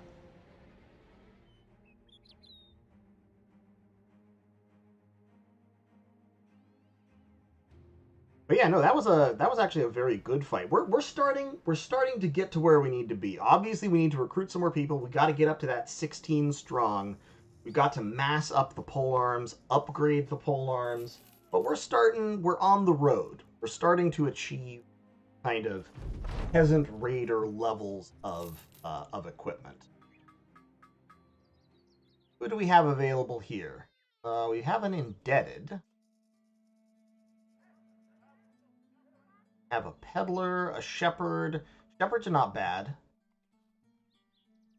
Beggars are pretty. Day tailors can be very, very. The shepherd's expensive. I don't know about how I feel about that. Oh, they have a weaponsmith. They have a pike available. I'm tempted by. I have just exactly enough money to purchase a pike. I'm going to go ahead and sell off a bunch of our, crappier weapons. I'm going to sell off a bunch of shields, because we're not using that many shields. We'll get rid of a whole bunch of our crappy armor. We will need some food at some point, I think. I'm going to sell that staff sling. So with $1,500, we could, I could buy a pike. I shouldn't, though. It costs too much money. I should loot pikes. Oh, they also have an armor and an What is these helmets are crazy. They have so many helmets. It's insane. Linothorax might not be a bad shout in terms of armor, but I think we're good on armor for right now. What I would really like, if I could afford it, is a handgun. This is one of the key portions of the strategy here. We are going to need several handguns. Unfortunately, we can't afford them just. Kind of see that. Take a crate with this labeling to Willibald the Elder in Bitterfeld. $400 for a delivery. That's not terrible. This merchant gets robbed. The Dow Jones goes down 25 points. Yeah, it sure does. Well supplied and rebuilding effort. Okay. Let's see what they have in the market, because the market is cheaper than the weaponsmith. Even when there's a weaponsmith available, the market always costs less. Hey, they got a warfork. I'm buying it. I'm purchasing the warfork. And I'm also going to... So how are we on armor? We got 3 padded leather. We've got a chain. We've got some people in gambazons. Got rugged surcoat. We've got a thick tunic. We've got... Nobody is wearing no armor. We're okay on tools and supplies for right now, but they're cheap here, so I'm going to buy a couple more bundles. And then... I don't have enough money for a Southern Mail shirt, even though I would kind of like one. So we'll leave it at that. But we have another Warfork, so we can upgrade one of our pitchforks to Warfork, and we can upgrade Kevin to Pitchfork. Welcome to the Polearm team. Are the southern markets just better? The southern markets tend to have more stuff. The southern city-states are, like, big, and they have a lot of items. We're going to go ahead and take this delivery contract, taking me to Bitterfeld. Where's Bitterfeld? Wait, where? Oh, there it is. It's over here. And I think what we're going to do is we're going to take that contract, we're going to make that delivery, and then we're going to go see if we can find an easy lair to raid. Because you gotta get into fights with lairs in order to really advance. Got anybody in Sand Camp who wants to join the gang? I've got a Gravedigger. How are you, Gravedigger? You have no traits whatsoever, 2 stars in HP. Okay, so you suck, but that's fine. Carl will just be here with us. And 6 orc young. Nah, I don't want to fight 6 orc.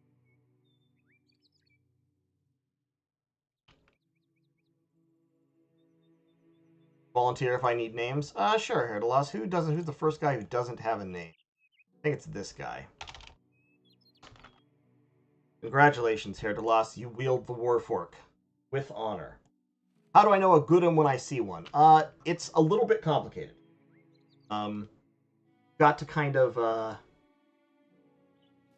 know what the stats do and how good they are. But as a brief overview, characters have a whole bunch of stats. Hit points, fatigue, resolve, initiative, and then their skills and defenses. All of these are randomized. The stars determine how effectively how much they increase when you level up. So it's a random roll, always. But if you have more stars in a stat, then the range for that random roll is higher. So for example, with no stars in melee skill, which is one of the most important stats in the game, you can roll either between 1 and 3. You're basically rolling 1d every time you level up.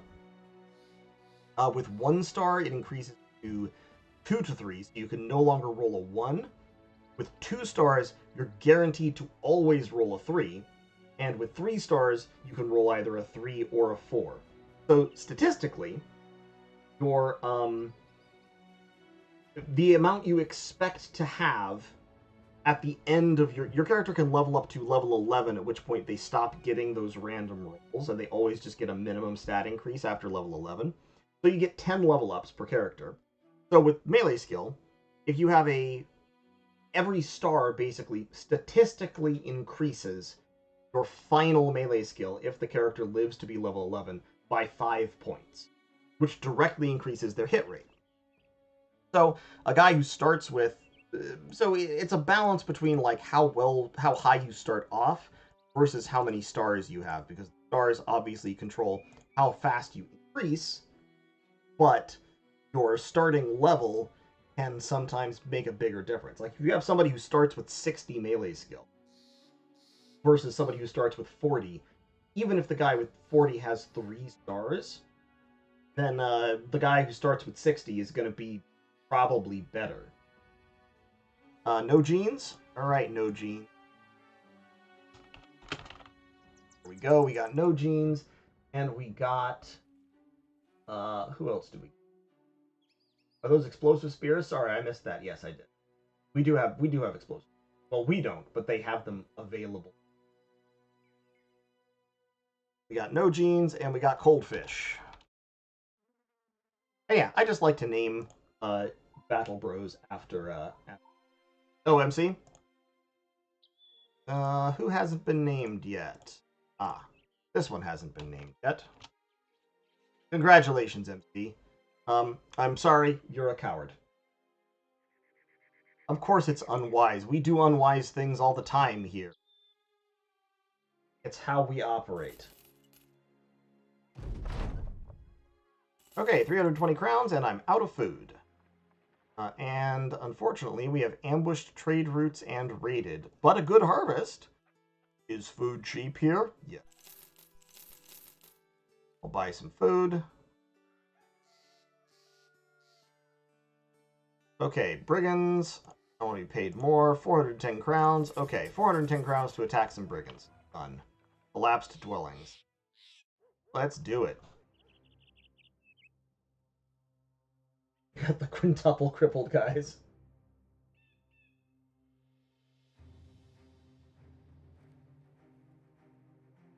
Alright, brigands, your money and your life. I'm going to go in at night because if they have bandit poachers, it is better for us to... Oh, these are brigand raiders. I see.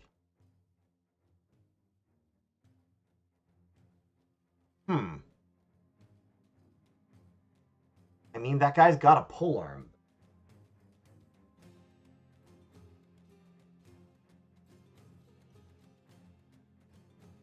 Let's see if they have any archers or if they're going to come out after me.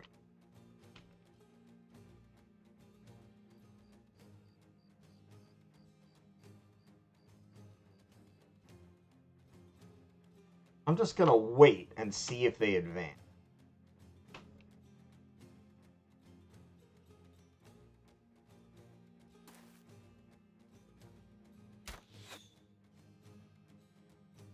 Okay, it doesn't look like.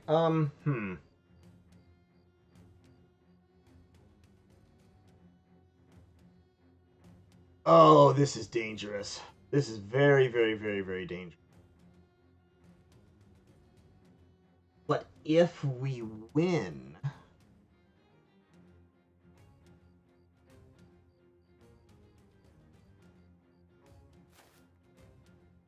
Okay, they have 2 ranged guys. So they've got 7. They have 3. They have 7 people total. We outnumber them. We'd have to step 2 to attack me, so that's fine.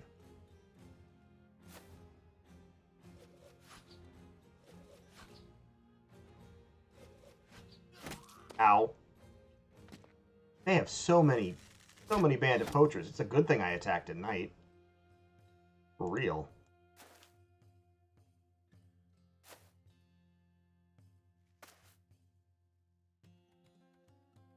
Okay, Jackalor, your damage is very, very low, but you can defend with your shield. Guy with a mortar, so we have to be wary of him.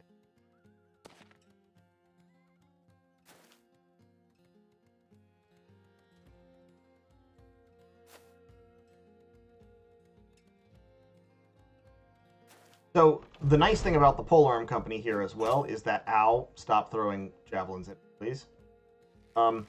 With the polearm company, we can attack over the walls, so we can hit the archers. We are probably going to take some casualties here. I'm just saying it right out front.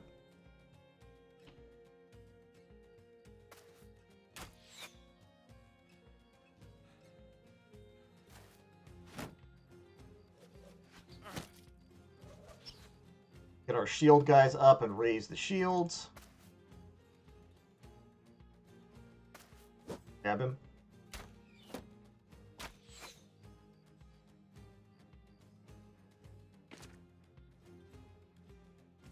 Hack him. Good.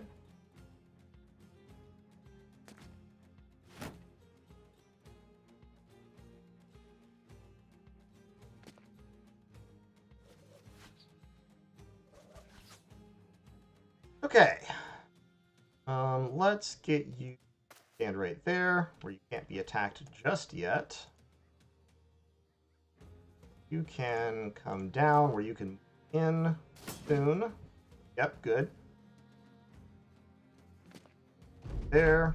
Excellent. Yep, that's it. Swing your axe at me. We'll start attacking the archers over the wall. Yeah, stab him with a pitchfork. Why not? Seems appropriate. Ooh, right in the guts. Oof. Hi, friend. Hello there.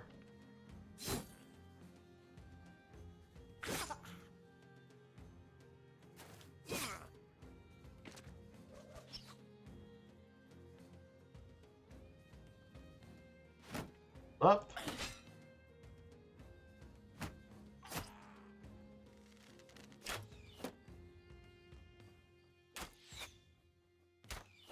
Polearms reaching over the fortifications is a good start. It is. I mean, look, polearms have a lot of advantages. Are they the most efficient weapons at dealing damage in ideal circumstances? Absolutely not. But they have a lot of advantages. And one of the biggest of those advantages is that they can deal damage consistently in a wide variety of circumstances. Oh, God! Well... Okay, sorry about that, Carl. Sorry about your luck. I gotta get rid of this guy. Ow.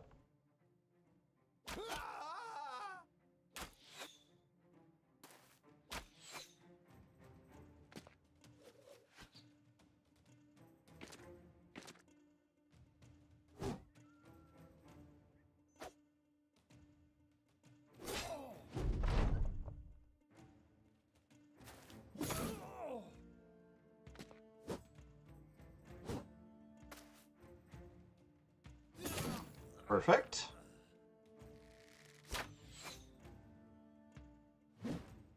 Okay, good. A miss. What we needed. Stop throwing rocks at me.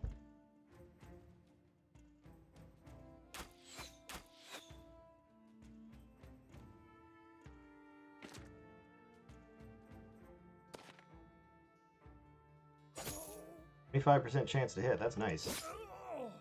Okay, should be down. Excellent.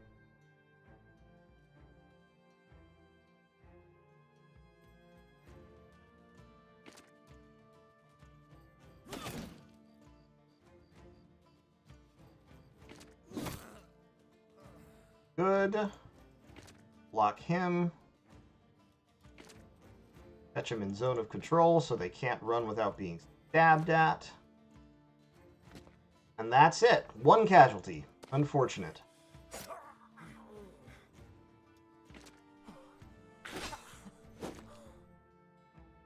Nope. He doesn't get away. Archer does not leave alive.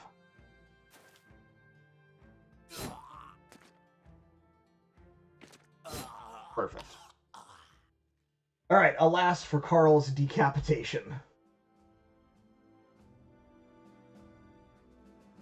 Probably level 3 for you. Yep, Carl. So Carl died. Oneiros, No Genes, MC, and Jackalore all leveled up. And we got, hey, we got a hooked blade. We got another axe. We got a Morning Star, which is a nice little weapon. Some javelins, some arrows, some tools, a little bit of money. It was good. It was worth it.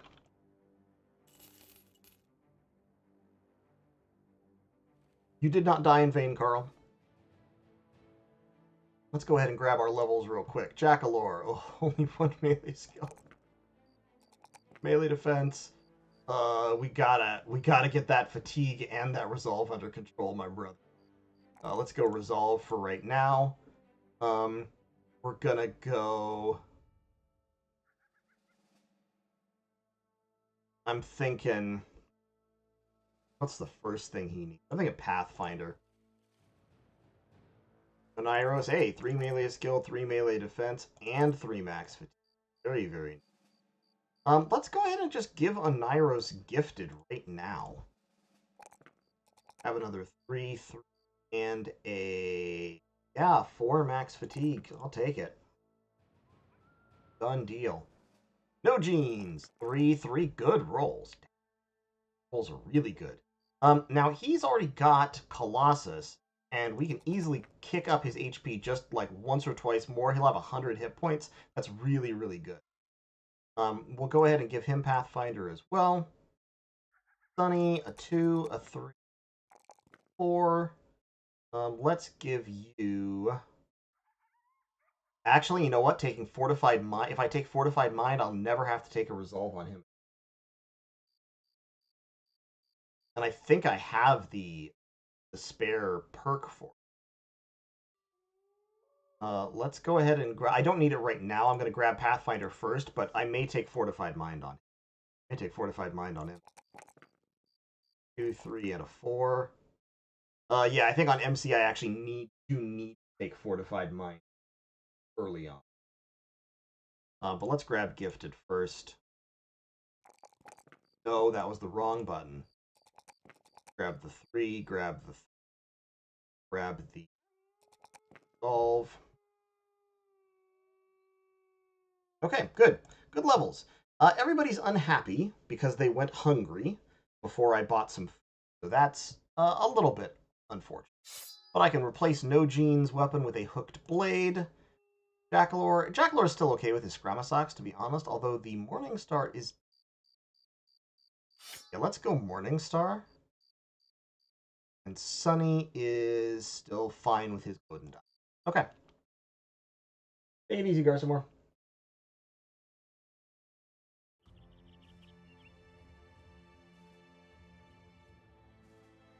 Back to Bitterfeld for our cash. Give more people backup knives? Oh, absolutely. You're 100% correct that I should do. In fact, I'm going to buy the knife that I have here. Knife. Knife. Knife. Knife. Knife. I think that's all my knives, right? Okay, good. Kiro's got the falchion as a backup weapon. Don't need all these bows. Let's try hiring Edmund. See how Edmund... Edmund is a bleeder and is afraid of greenskins, but has 57 melee skill with 2 stars. That alone makes this character perfectly functional. Dang. That's okay. Okay, Edmund. Nice. So remembering what I said about how the stars work, Edmund can expect to have 87 melee attack at level 11 if we took melee skill at every opportunity. Now, unfortunately, no melee defense stars, and resolve is trash, plus afraid of greenskin. But we can boost that up. That's okay. We can get that up to like 45 or something. It'll be fine. Fatigue is not a huge problem. Fatigue is actually fine with 101. And it won't be a problem because he's going to be in light armor, because that's what we're doing. So this is absolutely a Pike man. In fact, you know what? I'm sorry, No Genes. I'm taking your hooked blade away. You need to go back to the pitchfork, because Edmund is the new Pike guy in town. I do need to get him some armor, though. Right now he is clothed. Do you have any armor? You've got a thick tunic. That's something.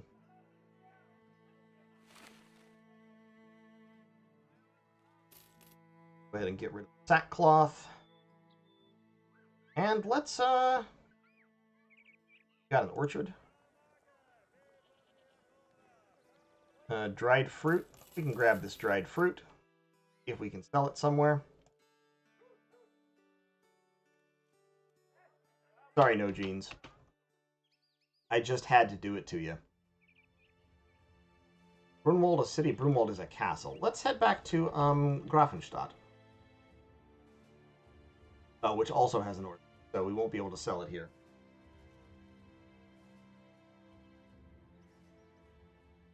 Ambushed trade routes. Ooh, we might be able to sell stuff for a little bit more here. Let's sell off our backup, some of our excess weaponry, sell the throwing axes. I actually can sell the, no, I can't. You pay 14. Okay. Hey, another Warfork. I don't have a lot of money right now, so I'm not going to try to buy it either. Andrish, a farmhand. Farmhands are usually pretty good, or often pretty good. This one's not good. 3 stars in HP. Optimist is fine, but low melee skill with no stars. So this is a trash this is a trash meat shield. We'll just give him a spear and shield and feed him to a monster. Caravan guard to Himmelstadt. Or package to Hammerden. 320. I mean, the caravan contracts have been doing good for us so far, so I'm just going to take another caravan. I mean, really. Have an option to pick up a light crossbow. But I would have to pick up the crossbow and a quiver of bolts, which would cost a significant chunk of our money.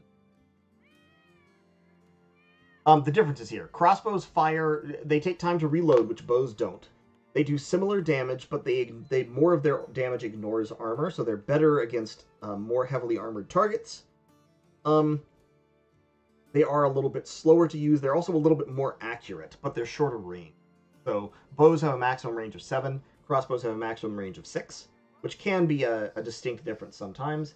However, I do want to move towards using crossbows. I think I'll stick with the short bow for right now because we're still poor. But I'll definitely want to come back to this Fletcher and pick up, like, the heavy crossbow is what we ultimately want to end up with. 50% ignores armor, 75% effective against armor, hits like a mid-tier polearm. So that's the goal. It's the equivalent of the war bow, which is the highest rank of. Let's go ahead and see how this caravan job goes.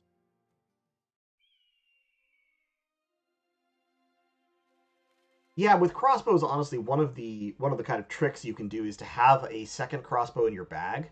The first round, you reload it, and then you can fire off 2 shots with quick hands in 1 round by just swapping it out. You know, because switching to your backup crossbow is faster than...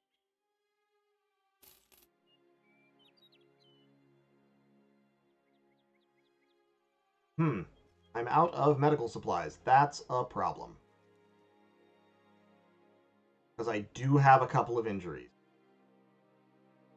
So, broken nose, the ripped ear I don't really care about, but the broken nose I do. So I'll have to buy some medical supplies next time we hit a town.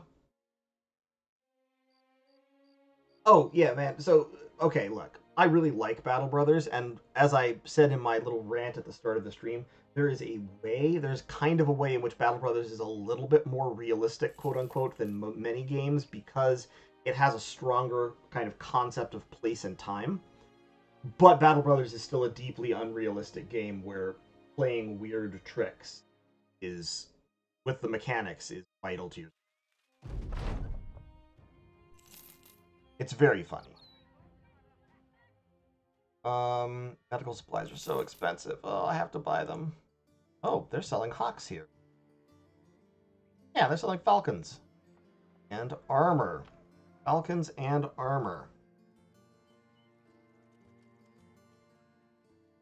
Hazel helmet, which is 105. That's a good hat. What's that? They have an armorer's workshop here, so... Okay, here's a sallet helmet. This is another of those helmets that is very distinctly like 1400s in design. This helmet does not show up before the 1400s. However, they also have a lot of helmets that are very distinctly, and pieces of armor that are very distinctly, as I said, like 1100s, 1200s. Like the mail coifs with the wrapping, those appear very, like this closed mail coif appears very, very early. There it is, bassinet with mail. That's like a 1300s kind of helmet. That's a little earlier than the sallet, but a similar kind of concept. Steel armor, reinforced mail. Hey, marvelous honor. That's a pretty good piece of armor. It's not a great famed piece of armor, but it's fairly nice. The barbwood is quite late. Yeah, that's like 1450s Italian or later. So they've got an armorer here, which is good. So they've got some good options over in this area for armor if we need that. They also have a temple, so we could heal people up if we wanted to. I am going to pay for the broken nose because the fatigue penalty is a problem. Pressing younglings into a regiment at Sandsterfeste. Oh, the plains east. Okay, interesting. The plains east of here is supposedly the last resting place of a mystical piece of armor. So when you hear rumors like this, these rumors generate named pieces of equipment in the game. And so this will exist somewhere out to the east. plains. So somewhere out here, there's a location that has a name. We're not strong enough to. Regrettably. You people just want us to walk around with packages. I don't want to walk around with packages. I want to go fight something. You know what? You know what? We are going to the plains east. We're going to go see about this legendary piece of armor in the Brillfold. Huh. Mercenary company. Interesting.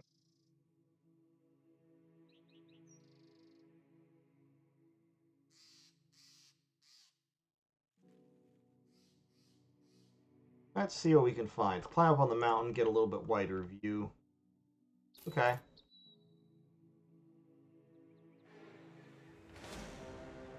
Improvised shelter with some orc young. Some orc young we can probably handle.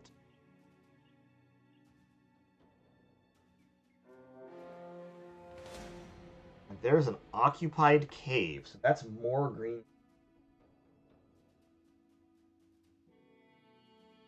Does my voice cut off every few sentences? I'm sorry. Okay, I do not want to screw with an orc berserker. Orc berserkers would be very, very bad for us. Not that, like, with polearms you can absolutely kill an orc berserker, but it would inflict casualties. Yeah, let's deal with these orc young in this improvised shelter. See if we can loot the place. Maybe it's got something cool. There's only 4 of them. They'll do some damage to us, but it'll be alright.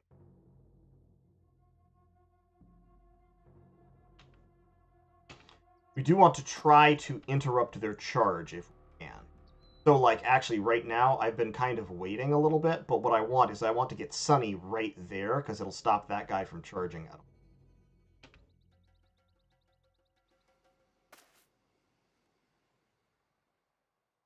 Means I want some polearm guard.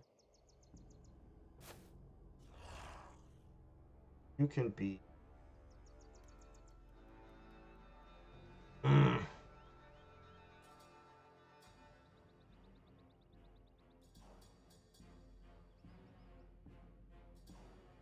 Jackalore, I'm sorry, but you're going to have to get charged.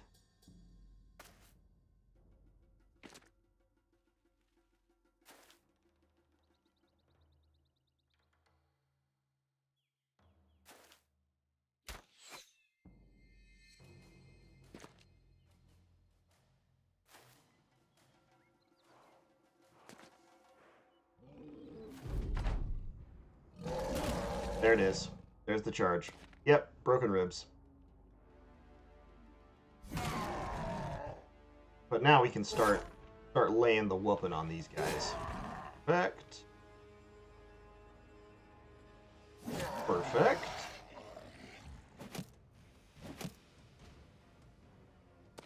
Step in.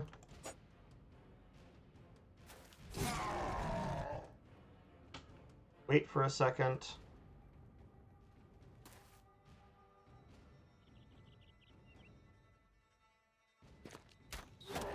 Okay, good hit.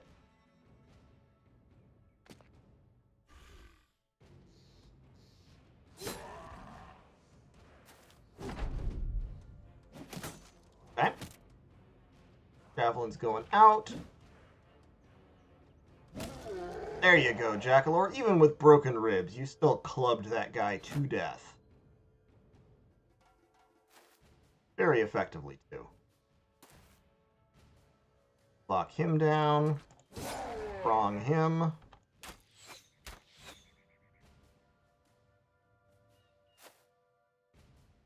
Get the blades up.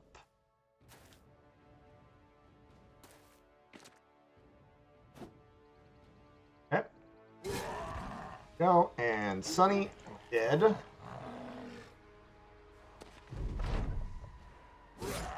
Excellent.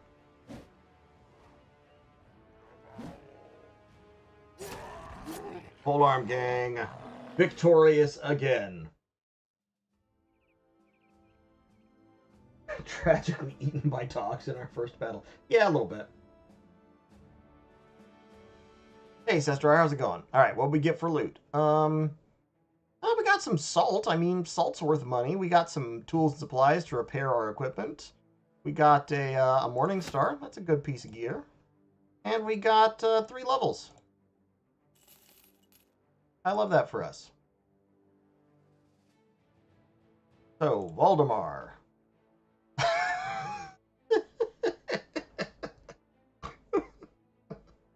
So funny to me. It's so funny. Oh, God. I'm going to go ahead and take the 3 resolve. We'll grab gifted.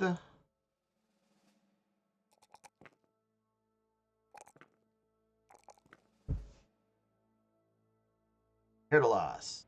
Oof, +1 melee skill. Hurts my feelings.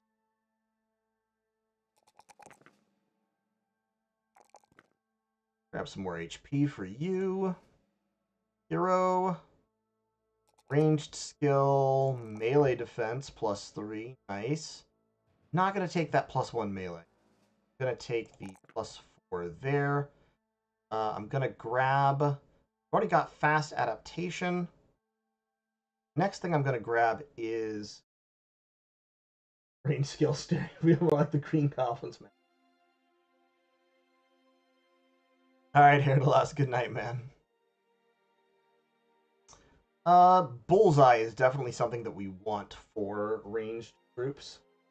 So let's grab Bullseye. I'm going to grab Gifted first. So more ranged skill. Going to take that melee skill. And then... no, I'm not going to take the melee defense there, actually, because melee defense will roll high anyway. I'm going to take this opportunity to grab the 4 fatigue. Okay, yeah, that really wasn't bad, to be honest. I mean, we had to absorb 1 charge, which unfortunately broke all of Jackalor's bones because of his brutal bone disease. But, you know, these things happen. He'll be fine. He'll recover. Well, we can glue him back together. Now, this is an undead Loki.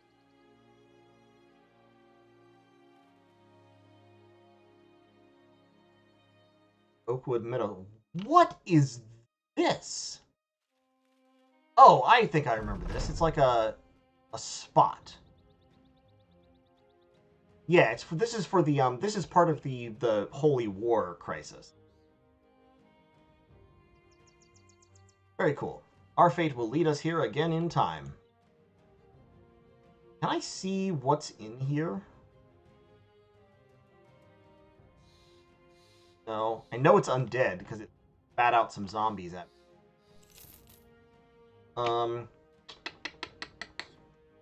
I need to want to attack the cave. And I don't know where this famous armor is supposed to be. I mean, it might be in there. It might well be in the shelter between. Oh, now they have a few orc berserkers. Yeah, I'm not dealing with a few orc berserkers. No, sir. Not for me, thanks. Alright, let's head down to home term. Has it really been a year since the last stream? Yeah, probably.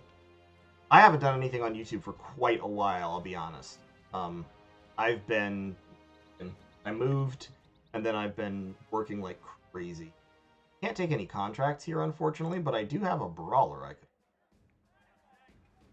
Or a Houndmaster. Well, let's hire the brawler, see how he is. He has sure footing. Ooh, that's actually quite good. Okay, so 3 stars in hit points, which is kind of a win. 54 starting melee skill, so plus 25, 79 expected. With gifted, we get him up into the 80s. That's not bad. And then 2 stars in melee defense. This guy's not terrible. I'm not mad about him, to be honest. I'll have to get him some... Let's go ahead and sell our salt and our orc stuff, because we're not going to... Yeah, I'm gonna buy a Warfork. You know what? Why not? I'm just gonna put him straight onto Warfork. Still got a couple of pitchforks hanging around, but we've mostly transferred out of the pitchfork zone. We only have a couple of those still hanging around. It's mostly nowadays. It's mostly Warforks and the occasional hooked blade. And at some point, we'll graduate to real polearms, but not just yet. They also have a kennel where we can buy war dog. Not a terrible idea, but right now we're broke as a joke, so we're not. Let's head over to Randakai and see if they have any jobs for us. Hey, look, all I'm saying is the Pike Square is working. It's working, guys. The ability to concentrate a whole bunch of attacks on one enemy very, very easily is paying off. We are succeeding. We're winners. Oh, this guy's got warbows. Damn. Important delivery heading out to Erzberg for no money.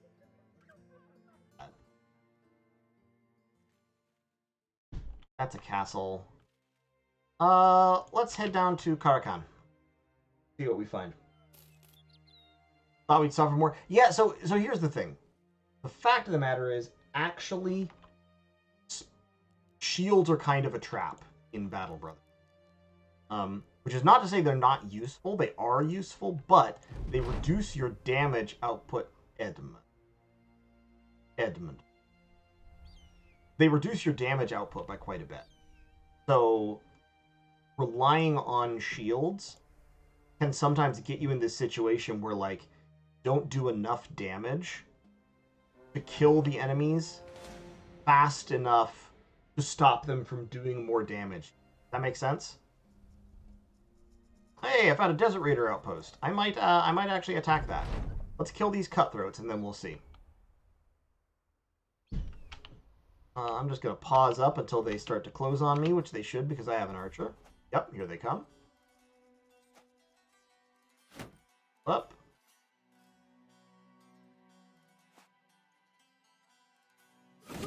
I don't even have to move with some of these guys. This is the other cool thing about polearm games. You can just stand there sometimes and be like, yeah, I'm going to stab you. What are you going to do about it, bro? What, you think you're cool or something? You're not. You're not.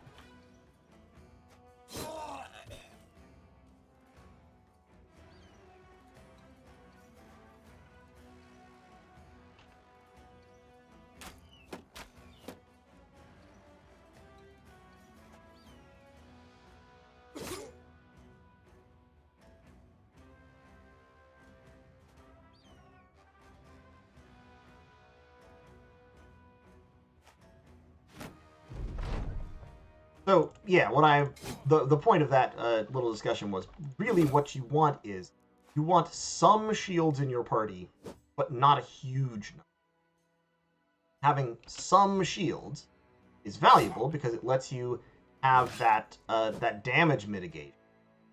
But if you have too many shields, then it hurts your damage output by too much. Can't get the work done the way you.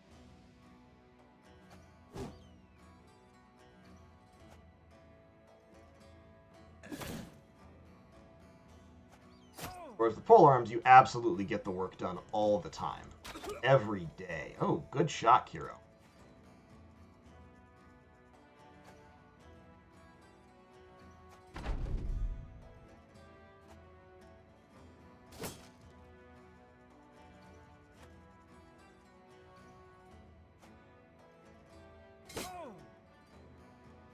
Oh, he's running. He doesn't have any armor, though, so we'll just kill him. Level up for Kevin, level up for Coldfish, no injuries. Got some basic weapons, a fair amount of money, and some Adarja shields. So that's cool. What are the confusions going on? It's polearm gaming, baby. It's polearms all day, every day. We stabbing.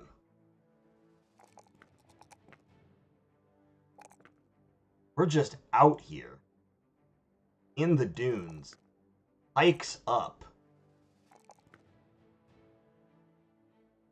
Alright, Edmund, why are you unhappy? Oh, you bruised your leg. Oh, poor baby. A boo-boo-boo. A boo-hoo.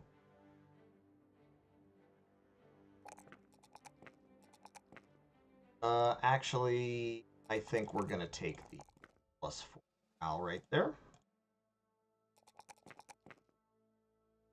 And then, yeah, some more HP. Not caught a stream, but I haven't streamed in a while, man. It's been a little bit. It really has. Okay, we can have a nomad leather cap for Landrish here. That's useful. Oh, wait, hold on. Why do I have two... I just realized I have two Landrish. Okay, I need a name. I need a name right now. I can't have two Landrishes. It's too confusing. My small brain can't handle it. Ugh. Did I ever get around to trying the latest 6 Ages game? I played it a little bit, but I wasn't a huge fan, to be honest. I don't know. I feel like it lost a little bit of the magic compared to King of Dragon Pass. Alright, this is Kong Squire. You get demoted every time you die. Sorry. Yeah, I think I'm actually gonna... Let's take this Desert Raiders outpost, guys. Come on, we can do it. We got some people. We got 13 guys. 1 archer. We got the polearm gang. I think we can take the Desert Raiders. What is next down from Squire? Page. Okay. So we've got outlaw, outlaw, outlaw, outlaws. We got 4 outlaws and 4 cutthroats. Oh yeah, we got this in the bag. No problem. And they've got barricades. Stop them from closing on us. Oh, it's over. They're gonna have to try to rush us. Like this man right here is about to get pole armed.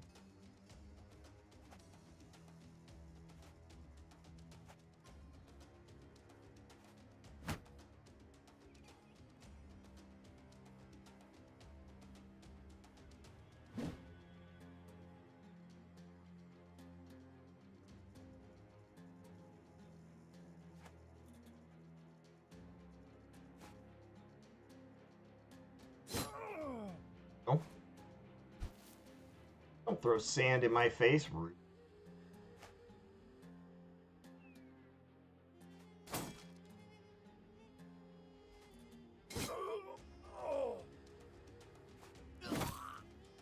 Blunt.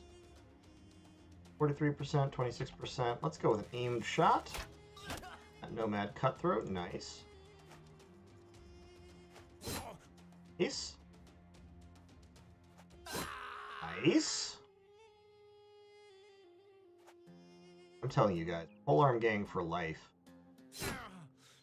Other players, so-called elite players, are always out here like, but polearms are deficient at dealing damage. Me, me, me, me, me. I feel pretty efficient at dealing damage, right? How dare you, son? Sir. Sir. Stab him. Just stab him. Okay.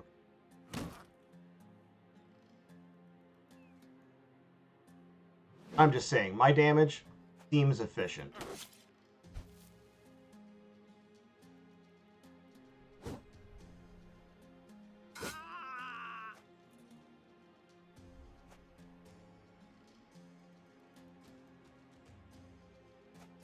Right there. Actually, Voldemort, you should go there. You should stab Hammerman. There we go. Hammerman's efficiently stabbed. Cut him. Just shield up. Uh-oh. Welp. Is Jackalore dead? Yeah, Jackalore's dead. That sucked. Okay, that Nomad Outlaw got me good. He got me. He got me. I admit it.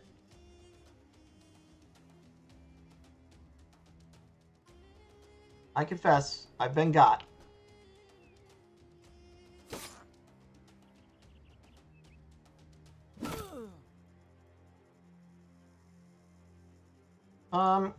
heck, Hero, let's just swap to the sword real quick. And hit him with a slash. Stab that guy a little bit. Stab that guy a little bit. Nice. Stab that guy a little bit. He's running. Only got one enemy left on the field. They're all fleeing before our power. Now we have no enemies left on the field. Jackalore, I'm sorry, buddy. Victory is ours.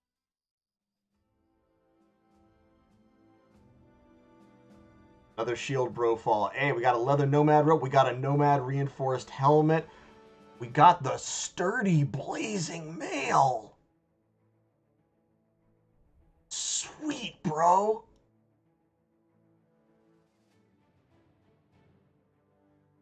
I'm sorry, Jackalore. I've traded your life for this armor, and I would do it again.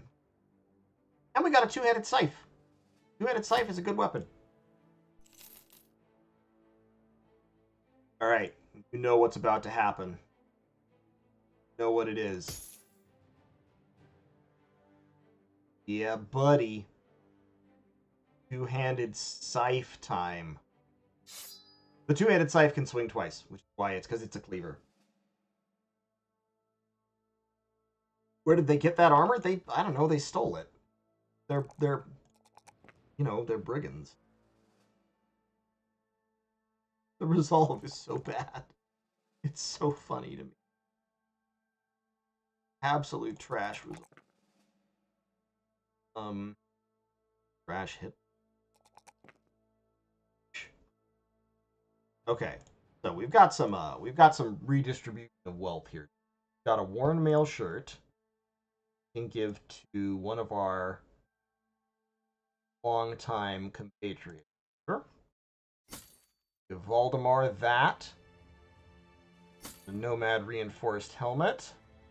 Kevin, you can have the stitched Nomad armor. And a full leather cap. MC, you can have an Akaton cap. And a leather Nomad robe. More stuff redistributed there. Actually, you can have the full leather cap. Okay. It'll be a shield dude rocking shield and spear until some spare two-handed polearm comes around. How does the fatigue look with the armor? I mean, it's not great. It's 60. 60 fatigue, so he can't cleave that much. To be honest, efficiency-wise, it's probably better for him to stay with the good dog, just because it only attacks once per turn, and so builds up less fatigue.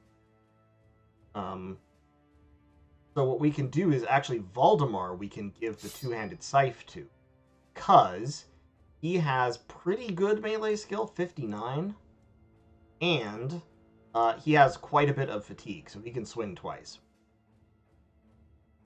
Sestrar. As for you, we could finally give No Jeans back a Warfork. That'll make him very happy. We could even give him a set of armor, which is even happier. Got some armor there. Kong Squire can have that. We also have a fire pot. So that's a fascinating little item. We can give Sestrar that in the bag. Is 59 the best melee skill in the party? No. 65 with Coldfish, 62 with Aniros, 60 with Edmund and 2 stars. So we're getting to where we have some pretty decent melee stats party-wide. We're up to like level 3 mostly. We're doing okay here.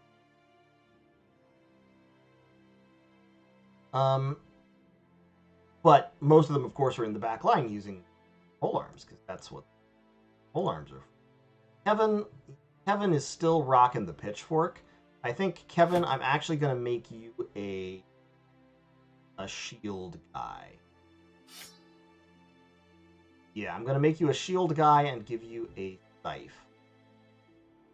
So that you can be one of our blockaders. Especially because you've got a star in melee. So that'll be good. Okay, cool. Bad, dude. Absolute triumph. About to enter the mid-game? I mean, kind of. Ooh, there's another, Can we see who's here? Unknown garrison, unknown garrison, unknown garrison. Okay. It's ancient ruins, so it's ancient dead, almost certainly. About to enter the mid-game? Kind of. We're starting to get there. We've got some people with good armor, like Sunny in that 254 armor is, woo, so good. But unfortunately, it is a little bit too heavy for him to use Nimble. Right now, his fatigue is 29 from his 2 pieces of armor, so he's moving towards, like, Battle Force. Yeah, it's almost certainly no. They are ambushed trade routes, so prices are higher. That's nice. Let's go ahead and sell off a bunch of stuff we don't need. Arja shields, bucklers. We want the knife. I will sell the nomad mace. I will sell the short sword. I'll sell a couple of militia spears. Sell off the hatchets.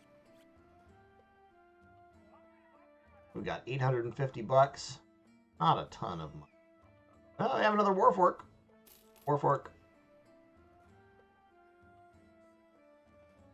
I've talked about this being the Pikeman company, but actually it apparently is the Warfork company. Warfork for Kevin. Perfect. Love it. Alright. See ya, Coldfish.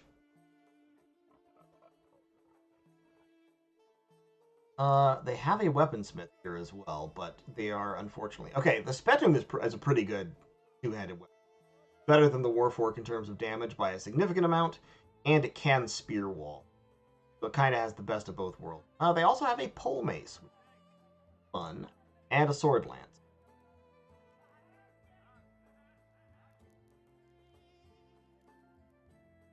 Nomads for 1,000 crowns. Vanishing Stone. Why a Warfork anyway? What good is the second prong? You can catch things with it to some extent, but really it's for, really it's just because it's like, it's what you have. You know what I mean?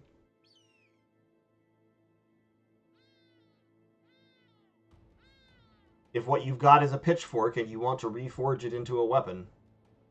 But there are all kinds of sort of elaborate, like, polearm stylings that get used in various different places. It's actually quite interesting. Alright, let's engage. See what they got here. Got 8. Looks like they're all... No, we got a couple of cutthroats. So 2 cutthroats. 1, 2, 3, 4, 5. There's one that I haven't seen yet.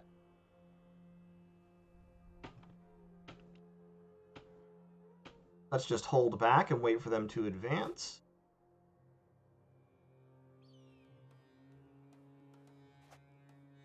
Okay, good. 4, 5, 6, 7. Yep, there's still one I haven't seen.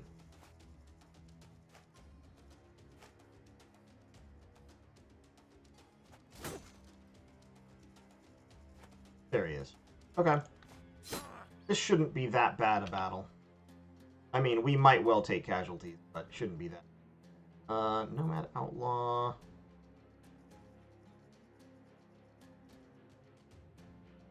Can't attack if I... Sunny's got good armor. Up.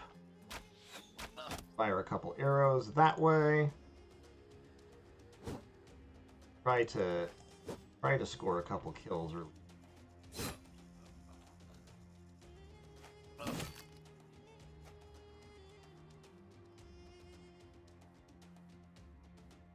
These 4 should be able to deal with him. Let's shift you up.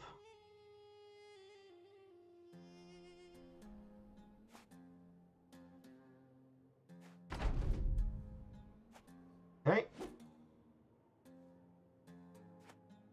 Ooh, Mr. Polemace charging ahead. Interesting.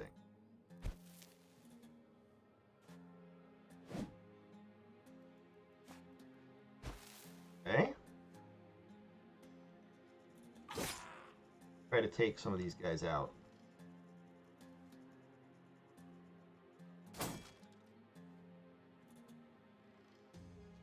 %7 chance to hit because he's shield walled. Wild. Okay, that's a good kill.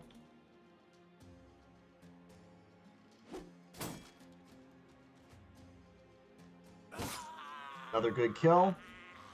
We're definitely stacking up the, starting to stack up casualties. Really, really good.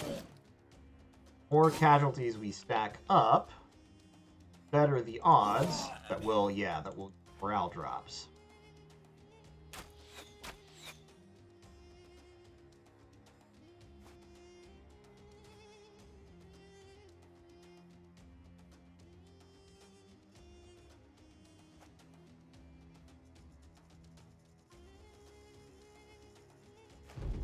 Okay. Oh, pole mace. Ow. That hurt a lot. I'm suffering.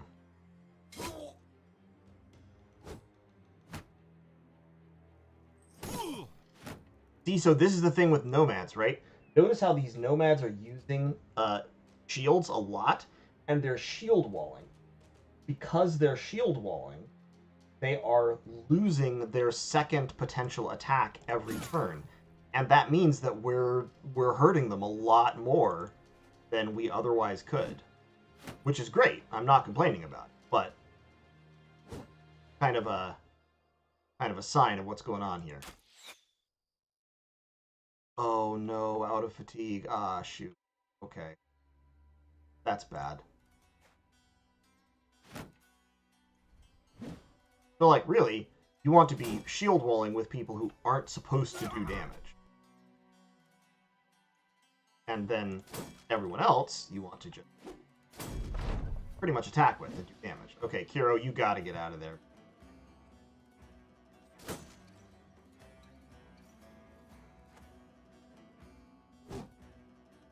Man, that pole mace guy is just impossible to hit. There he goes again. He's not even gonna get to do any damage.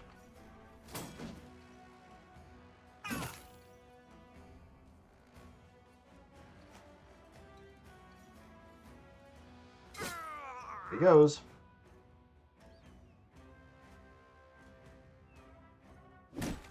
See if we can knock him out of his shield wall. That pole mace guy. Ow. Pole maces are so dangerous. They hurt so much.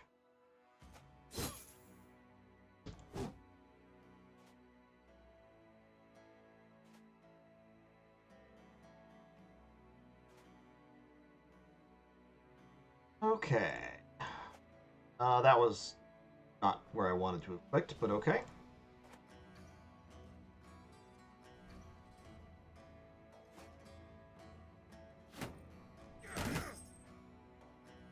Please stop hitting me with the flail.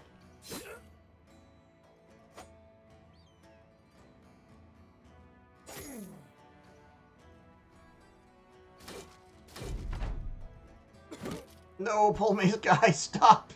Stop hurting everyone! God.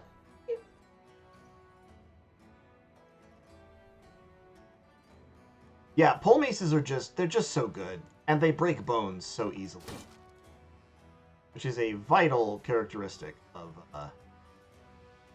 pole arms. Okay, it's time for, you guessed it, knife circle, knife circle.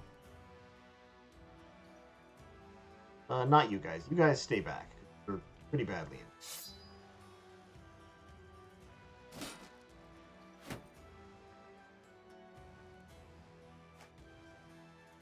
And he's routing, but it's too late. Nothing will save you now.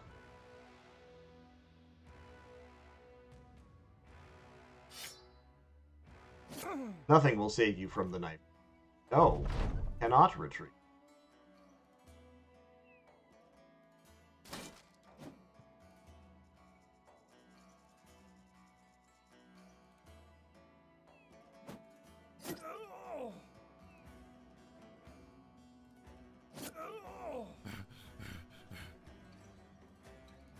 Coldfish? Ah, Coldfish doesn't have a knife.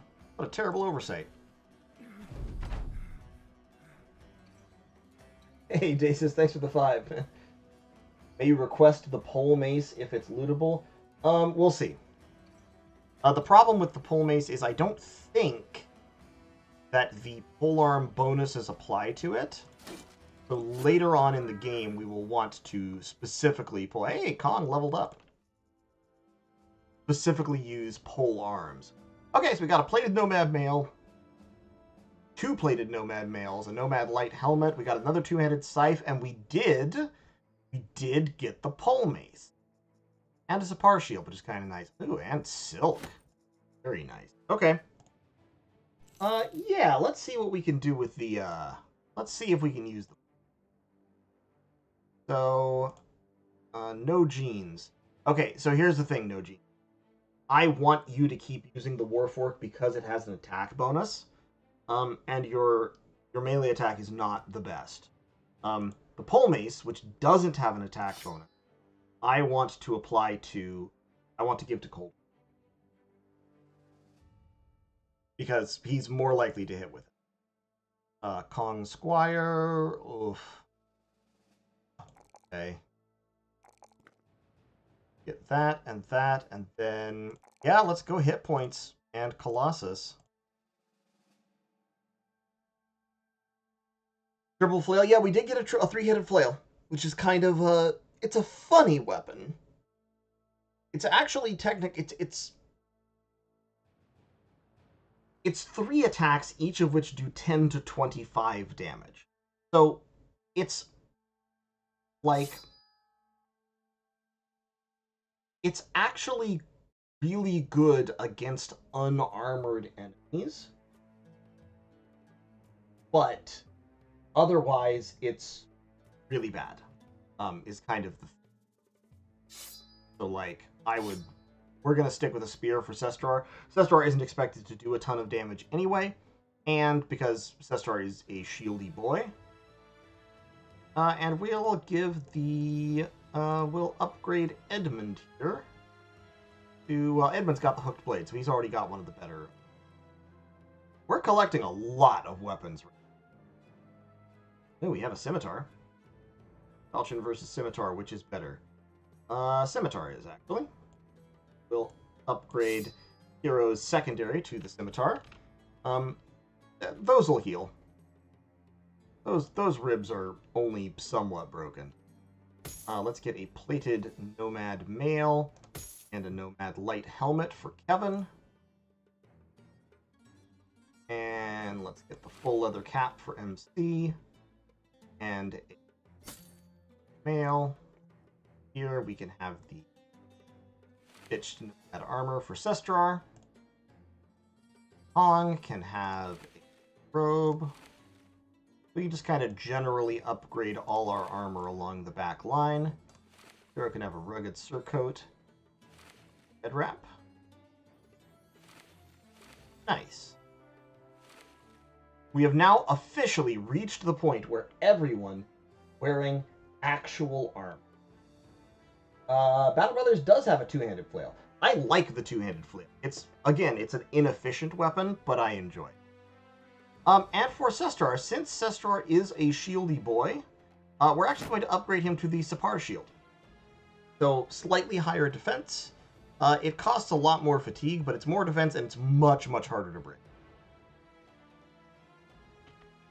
So get paid for our victory. Your hair will protect me.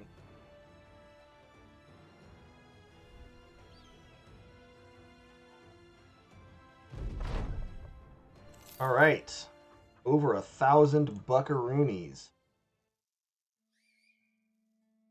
Sell. We can sell the scythes, sell the cudgels, and I can sell the shields. Also get rid of some of those. Cool. I'm going to grab some more tools and supplies while we're here.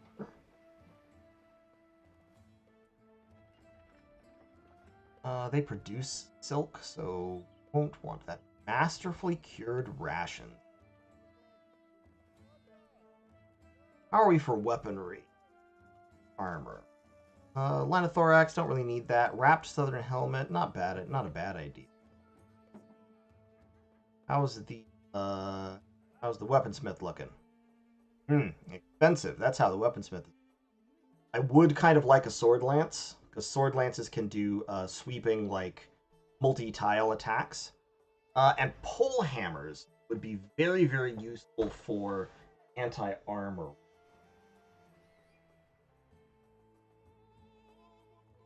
But I can't afford it. At all. Not even in the slightest.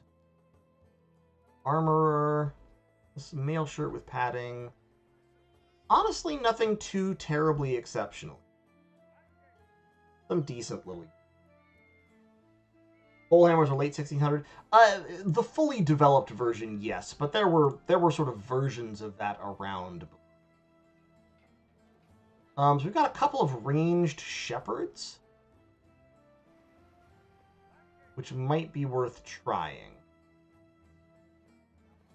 I'm going to try hiring this shepherd. Okay, 48 range skill with no stars, 2 stars of melee skill. Interesting. And he's bright and determined. What an interesting little character. That's a polearm. That's a polearm, bro. I mean, he is. Just he's already set up for it. He's ready to go. Yeah, that's a pikeman right there. I really want more archers though. I needs them. I desperately need archers. Attempted a ranged dude and got a polearm. Yeah, I mean, it's fine. Like, so we've got 13 people here. Of them, we have 1, 2, 3, 4, 5, 6, 7, 8, 9 pikemen. 9 out of 13. We have 1 archer. We have 2 two-handed frontliners. And 1 shield guy. So, it's coming together. It's coming together. The ratios are still a little bit off, but we're doing pretty well with it all. I'm actually curious, real quick. I'm probably going to be wrapping up the stream in the next 15 or 20 minutes anyway. I'm curious to see who's our highest killer. Okay, so 9 kills for Coldfish, 6 for No Jeans, only 3 for Edmund, 8 just joined, 2 kills, 3 kills for Kiro, 3 kills, 4, 9 for Sunny, 2 kills, 5, and 1. So our top killers are Coldfish and Sunny by a long shot. Like, 9 kills versus 2 or 3 for everybody else. I think Jackalor had some, yeah. But he, unfortunately, is no longer with us. Can we see? I forget. Is there a place to see our... Yeah, where's our grave? There's our obituaries. Yeah, Jackalor also had 9 kills. Nobody else had any kills. Jackalor had 9. It's nice, though, to see that we have never lost more than 1 person in a single battle, except for our very first battle where 3 people were eaten by wolves. Doing good. What's this other contract down over here? Okay. Caravan to Himmelstadt for 2 days. Oh, 930? Yeah, let's do it. 930 crowns for 2 days of a walk. We'll move back up north, leave the south behind, and go hunting for beasts and undead. Overall, I'm actually pretty satisfied with how this is working out. Now, as the characters level up, and as we become more skilled, we'll be able to... Hero, pull yourself together. We'll be able to move more into like the pike tactic, and we'll try to accumulate some more archers. We'll get some crossbows. We'll set up with the proper flanking skirmishers. Ideally, in a little while here, we'll even acquire a gun and be able to start having a gunner with fearsome on the edge. But yeah, this is going quite well. I'm happy with it. Sturmfechte. Do you have anything interesting in here? Training Hall. Does the tavern have any rumors? Brandakai. Ooh, more famous armor out west. There's a bandit leader with famed armor to the west. Out here somewhere. Good to know.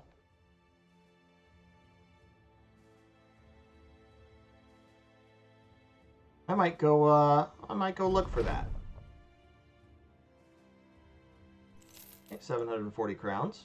Nice, nice. Well supplied rebuilding effort. There's a 3-skull contract. A brigand stole a lockbox. They want to pay me 1,140 crowns. Track down brigands who stole a lockbox. You know what? I'll take it. It'll only be brigand raiders.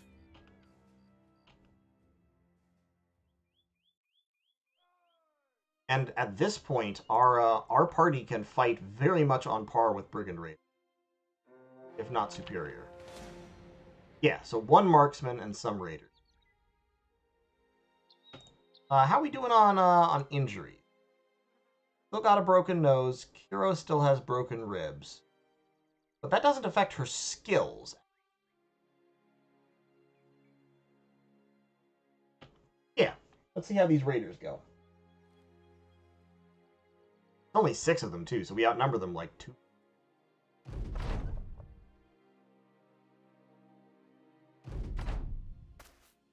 Ooh, they've got a longsword and a warbrand and a crossbow. Have a crossbow. A bunch of mail armor. Okay. Good. Advanced.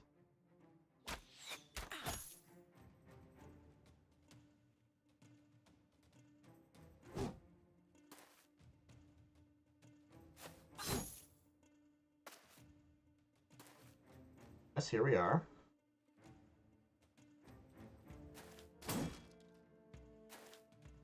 Those pole arms working.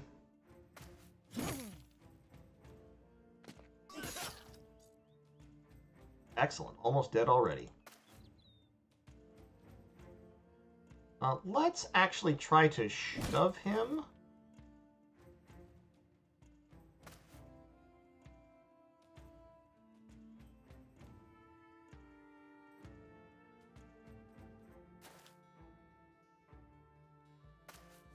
No?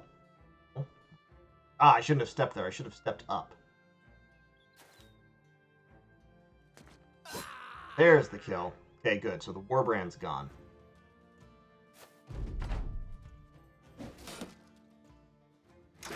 And thank you for throwing your javelin at the Sapar shield. That was ideal. Can I... I'll just wait. Ow. Ow.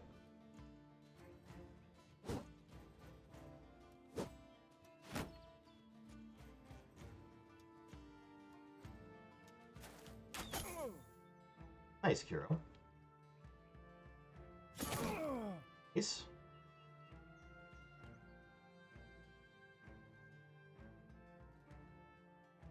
This guy is turtling up with his shield. Yeah, we'll just try to fish out a hit.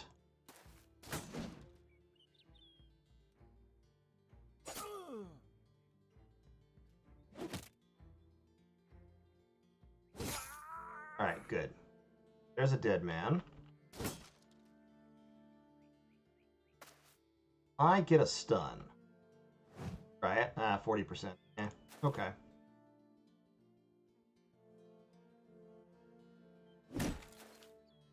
Bonk him up into range of the stab. Excellent.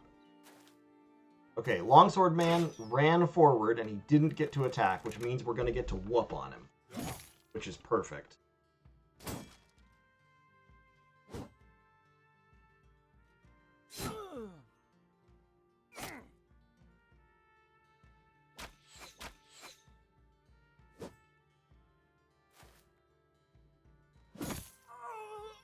Nice. Wish we'd whooped on him a little more.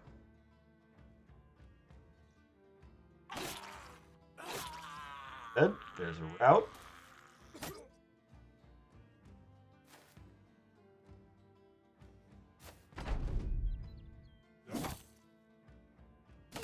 Oh.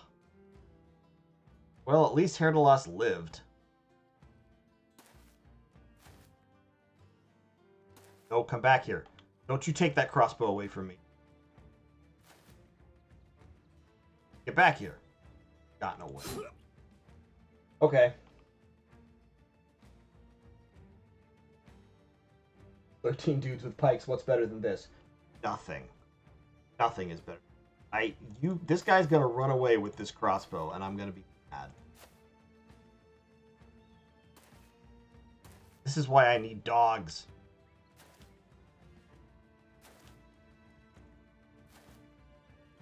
Get over here. Ah, it's over. Dang it. Alright, no levels that time. But, hey, look at that. We captured all the good weapons. We got a nasal helmet. We got the war brand, which is a good weapon. We got the longsword, which is an excellent weapon. And we got a military pick, kite shield. Okay, I'll take that. Not bad. Battle is done. In fact, I'm actually going to equip the longsword over the Godendag. So, the longsword has a slightly lesser bonus to hit, but it does a lot more damage, including it does quite a bit of damage to armor, even though it's technically less effective. So, here, 49 to 82 to armor, 45 to 75 to HP. This is 85 to 105 to HP, or to armor.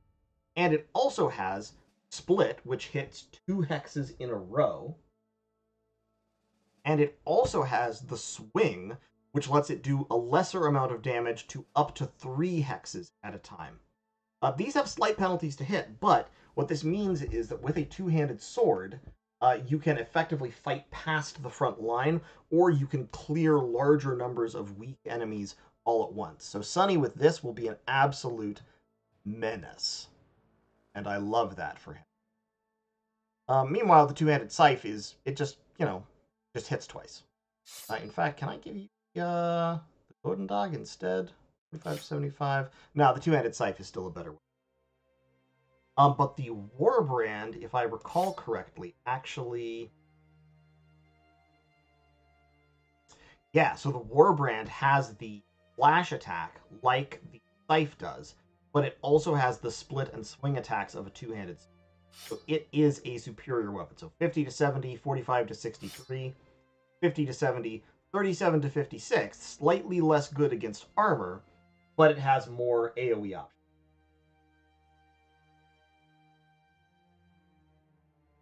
Yeah, we're doing good.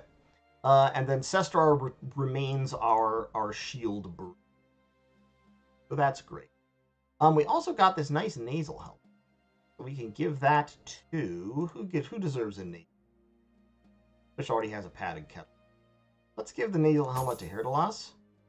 And his Akaton cap can go to Husni back here. Alright, sweet. Job well done. Really accumulating some armaments. We're out of food, though. We should probably go buy some more.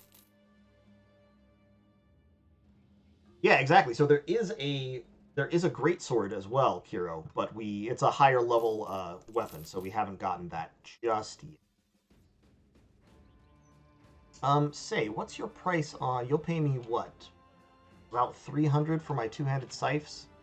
Let's actually set our stuff to repair so that we can sell it for more money.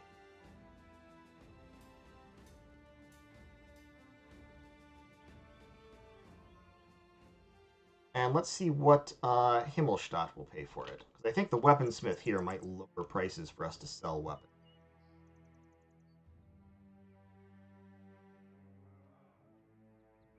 But up here they've got a militia barracks and a ruins. Yeah, so we can sell our weapons for more money. So I'm going to go ahead and sell some stuff. I'm going to keep the boar spear. I'm going to keep that. I'll keep the leather tunic for right now. Sell my javelins. Sell some shields. I'll keep the golden dog and one of the two-handed scythes. And my axes for bronze. But hey, look. 3,100. We're making money. We're getting up there. I'm going to go ahead and spend some of that money on a hooked blade, I think, which is an upgrade over the Warfork in terms of damage. So I'll give that to Beans. Yeah, we're looking good. We're looking healthy. Oh yeah, let's set the war pick to be prepared for sure. Grab some more tools and supplies. Then a package. About 300 bucks. I'll need some time to think about it. Hey, there's the battle standard. Okay, so now we have the battle standard. The battle standard lets you rally. It gives 10% of the resolve of the character holding the standard as a bonus. And it's a moderately effective polearm. It's about the same as a hooked blade. It actually has slightly higher minimum. So, what we want here is we want someone with high resolve and stars in Sergeant. And that person is, I think, Kevin. He only has 42 resolve right now, but he has 2 stars. So, I think if we give him the banner, bring him back here. Okay, no, Gene, you can have the Warfork if you... Okay. And then as we level Kevin up, I'm going to give him Fortified Mind. I'm going to be taking Resolve on him like most of the time. He is an optimist, which is nice. That works well. And I'll level him up, and he'll be our sergeant until we get somebody who's more optimistic. Which right now we're all pretty pessimistic fellows.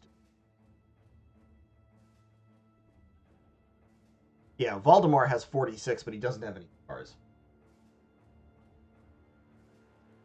All right. And we still have 1,100 bucks. I'm going to... Let's push out this way and see if we can find that bandit camp with the famous armor in it. Because I would love another piece of famous armor.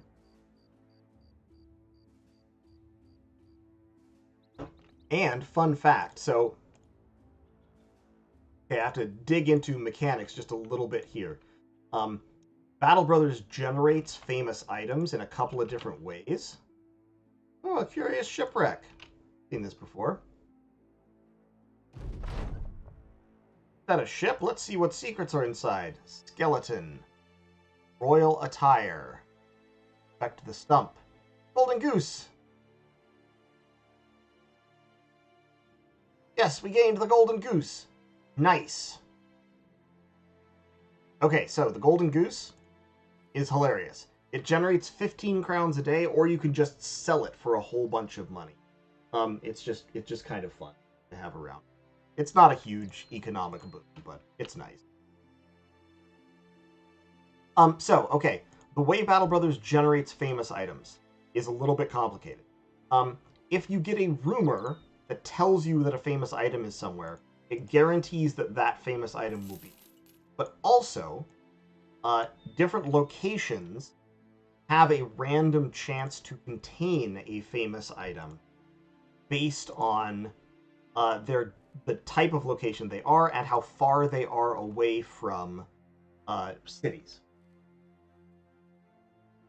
So basically, if you go farther away and you fight harder locations, the chance goes up that they will have an item.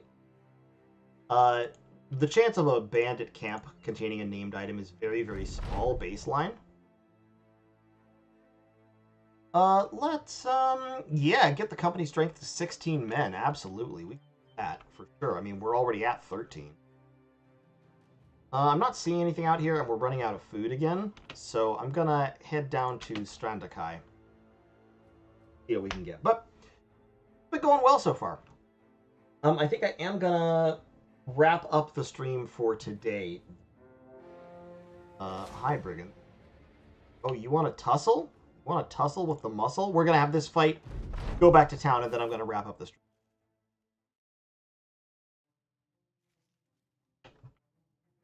Because they absolutely do want to tussle with the muscle. It's not going to go well for them.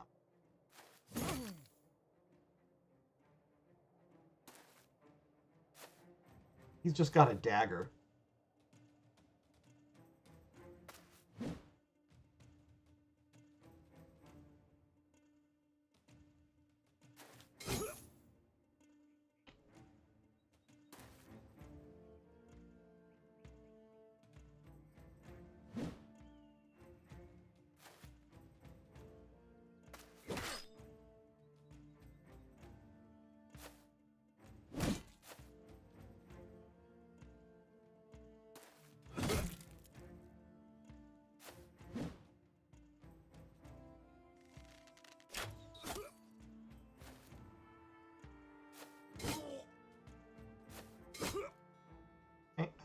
Working.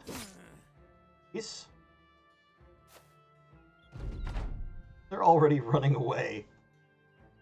Love that. Him real quick.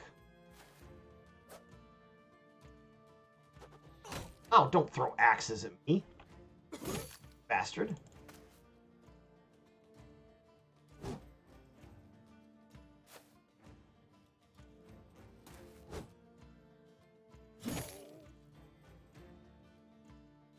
Yeah, that's all, they're all routing. Perfect. Except for him. He's still thinking about it. He still thinks he might want to try me, but he's wrong. Oh, he's not running away.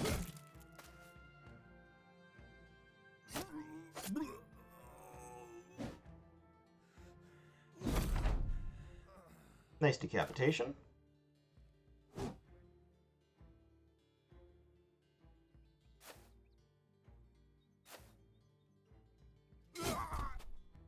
Excellent.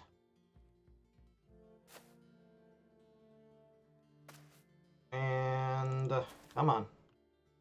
There we go. Sweet. Pong Squire leveled up. Any good loot? Not really. A little bit of money. No armor, unfortunately.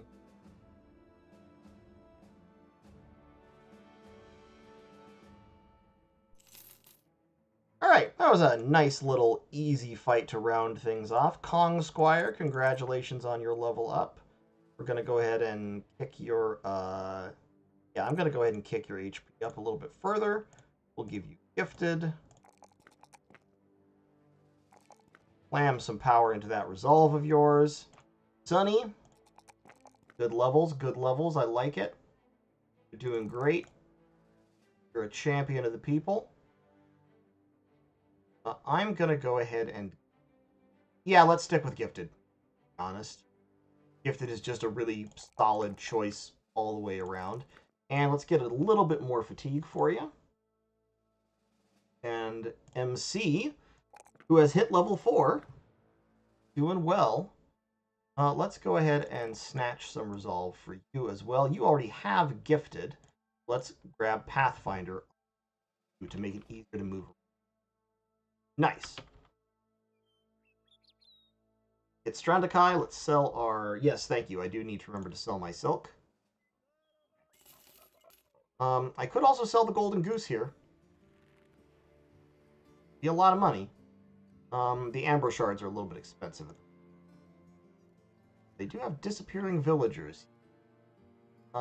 Eugen. Fisherman Eugen, how are you?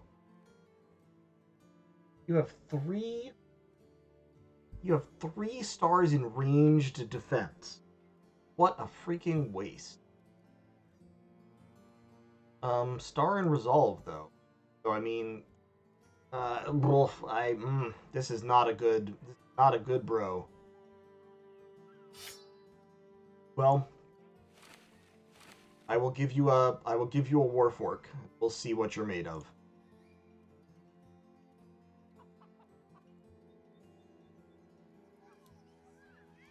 What do we need to buy? We need some medicine. Oh, it's expensive here. Oh, tools and supplies are so expensive here. Oh, everything's so expensive here. I cannot not buying in. I'm sorry, it's simply too crazy. Well, I could buy a crossbow. Could buy a crossbow, but it's so expensive. Prices are outrageous.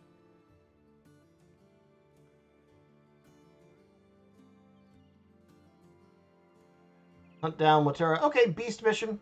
I'll take a beast mission, but we'll have to do that next time. Thank you all so much for watching. I am gonna head out. I have some more stuff I got to do this afternoon. This has been fun. I think the Pike Square is coming together. It's working out. Honestly, this is a lot more effective than I thought it would be. I thought this was going to be entirely a meme, but it is working somehow. So fantastic. As we go, we'll try to work our way up. Once we hit about level 11, or once we hit level 7, we'll have kind of the baseline of the perk tree filled out. Once we start getting polearm mastery, our mobility will increase, and we'll get nimble in there, so we take less damage. Most of our bros have pretty decent HP. We'll level it up a little bit, so everyone's hovering kind of in the like 80 to 100 range. And once we do that, we'll be tough, we'll be rough, we'll have the stuff, we'll be ready to go. And yeah, I probably will. Sunny will remain as a Zweihander, so that will be his role. Valdemar maybe as well, depending on if he can level up that melee skill a little bit more. I mean, he can expect another 16. It's not going to be. But we'll just see how it develops. So thank you all so much for watching. Appreciate your time, and I'll see you in the next one, probably next week. I'll try to run this again. See you then.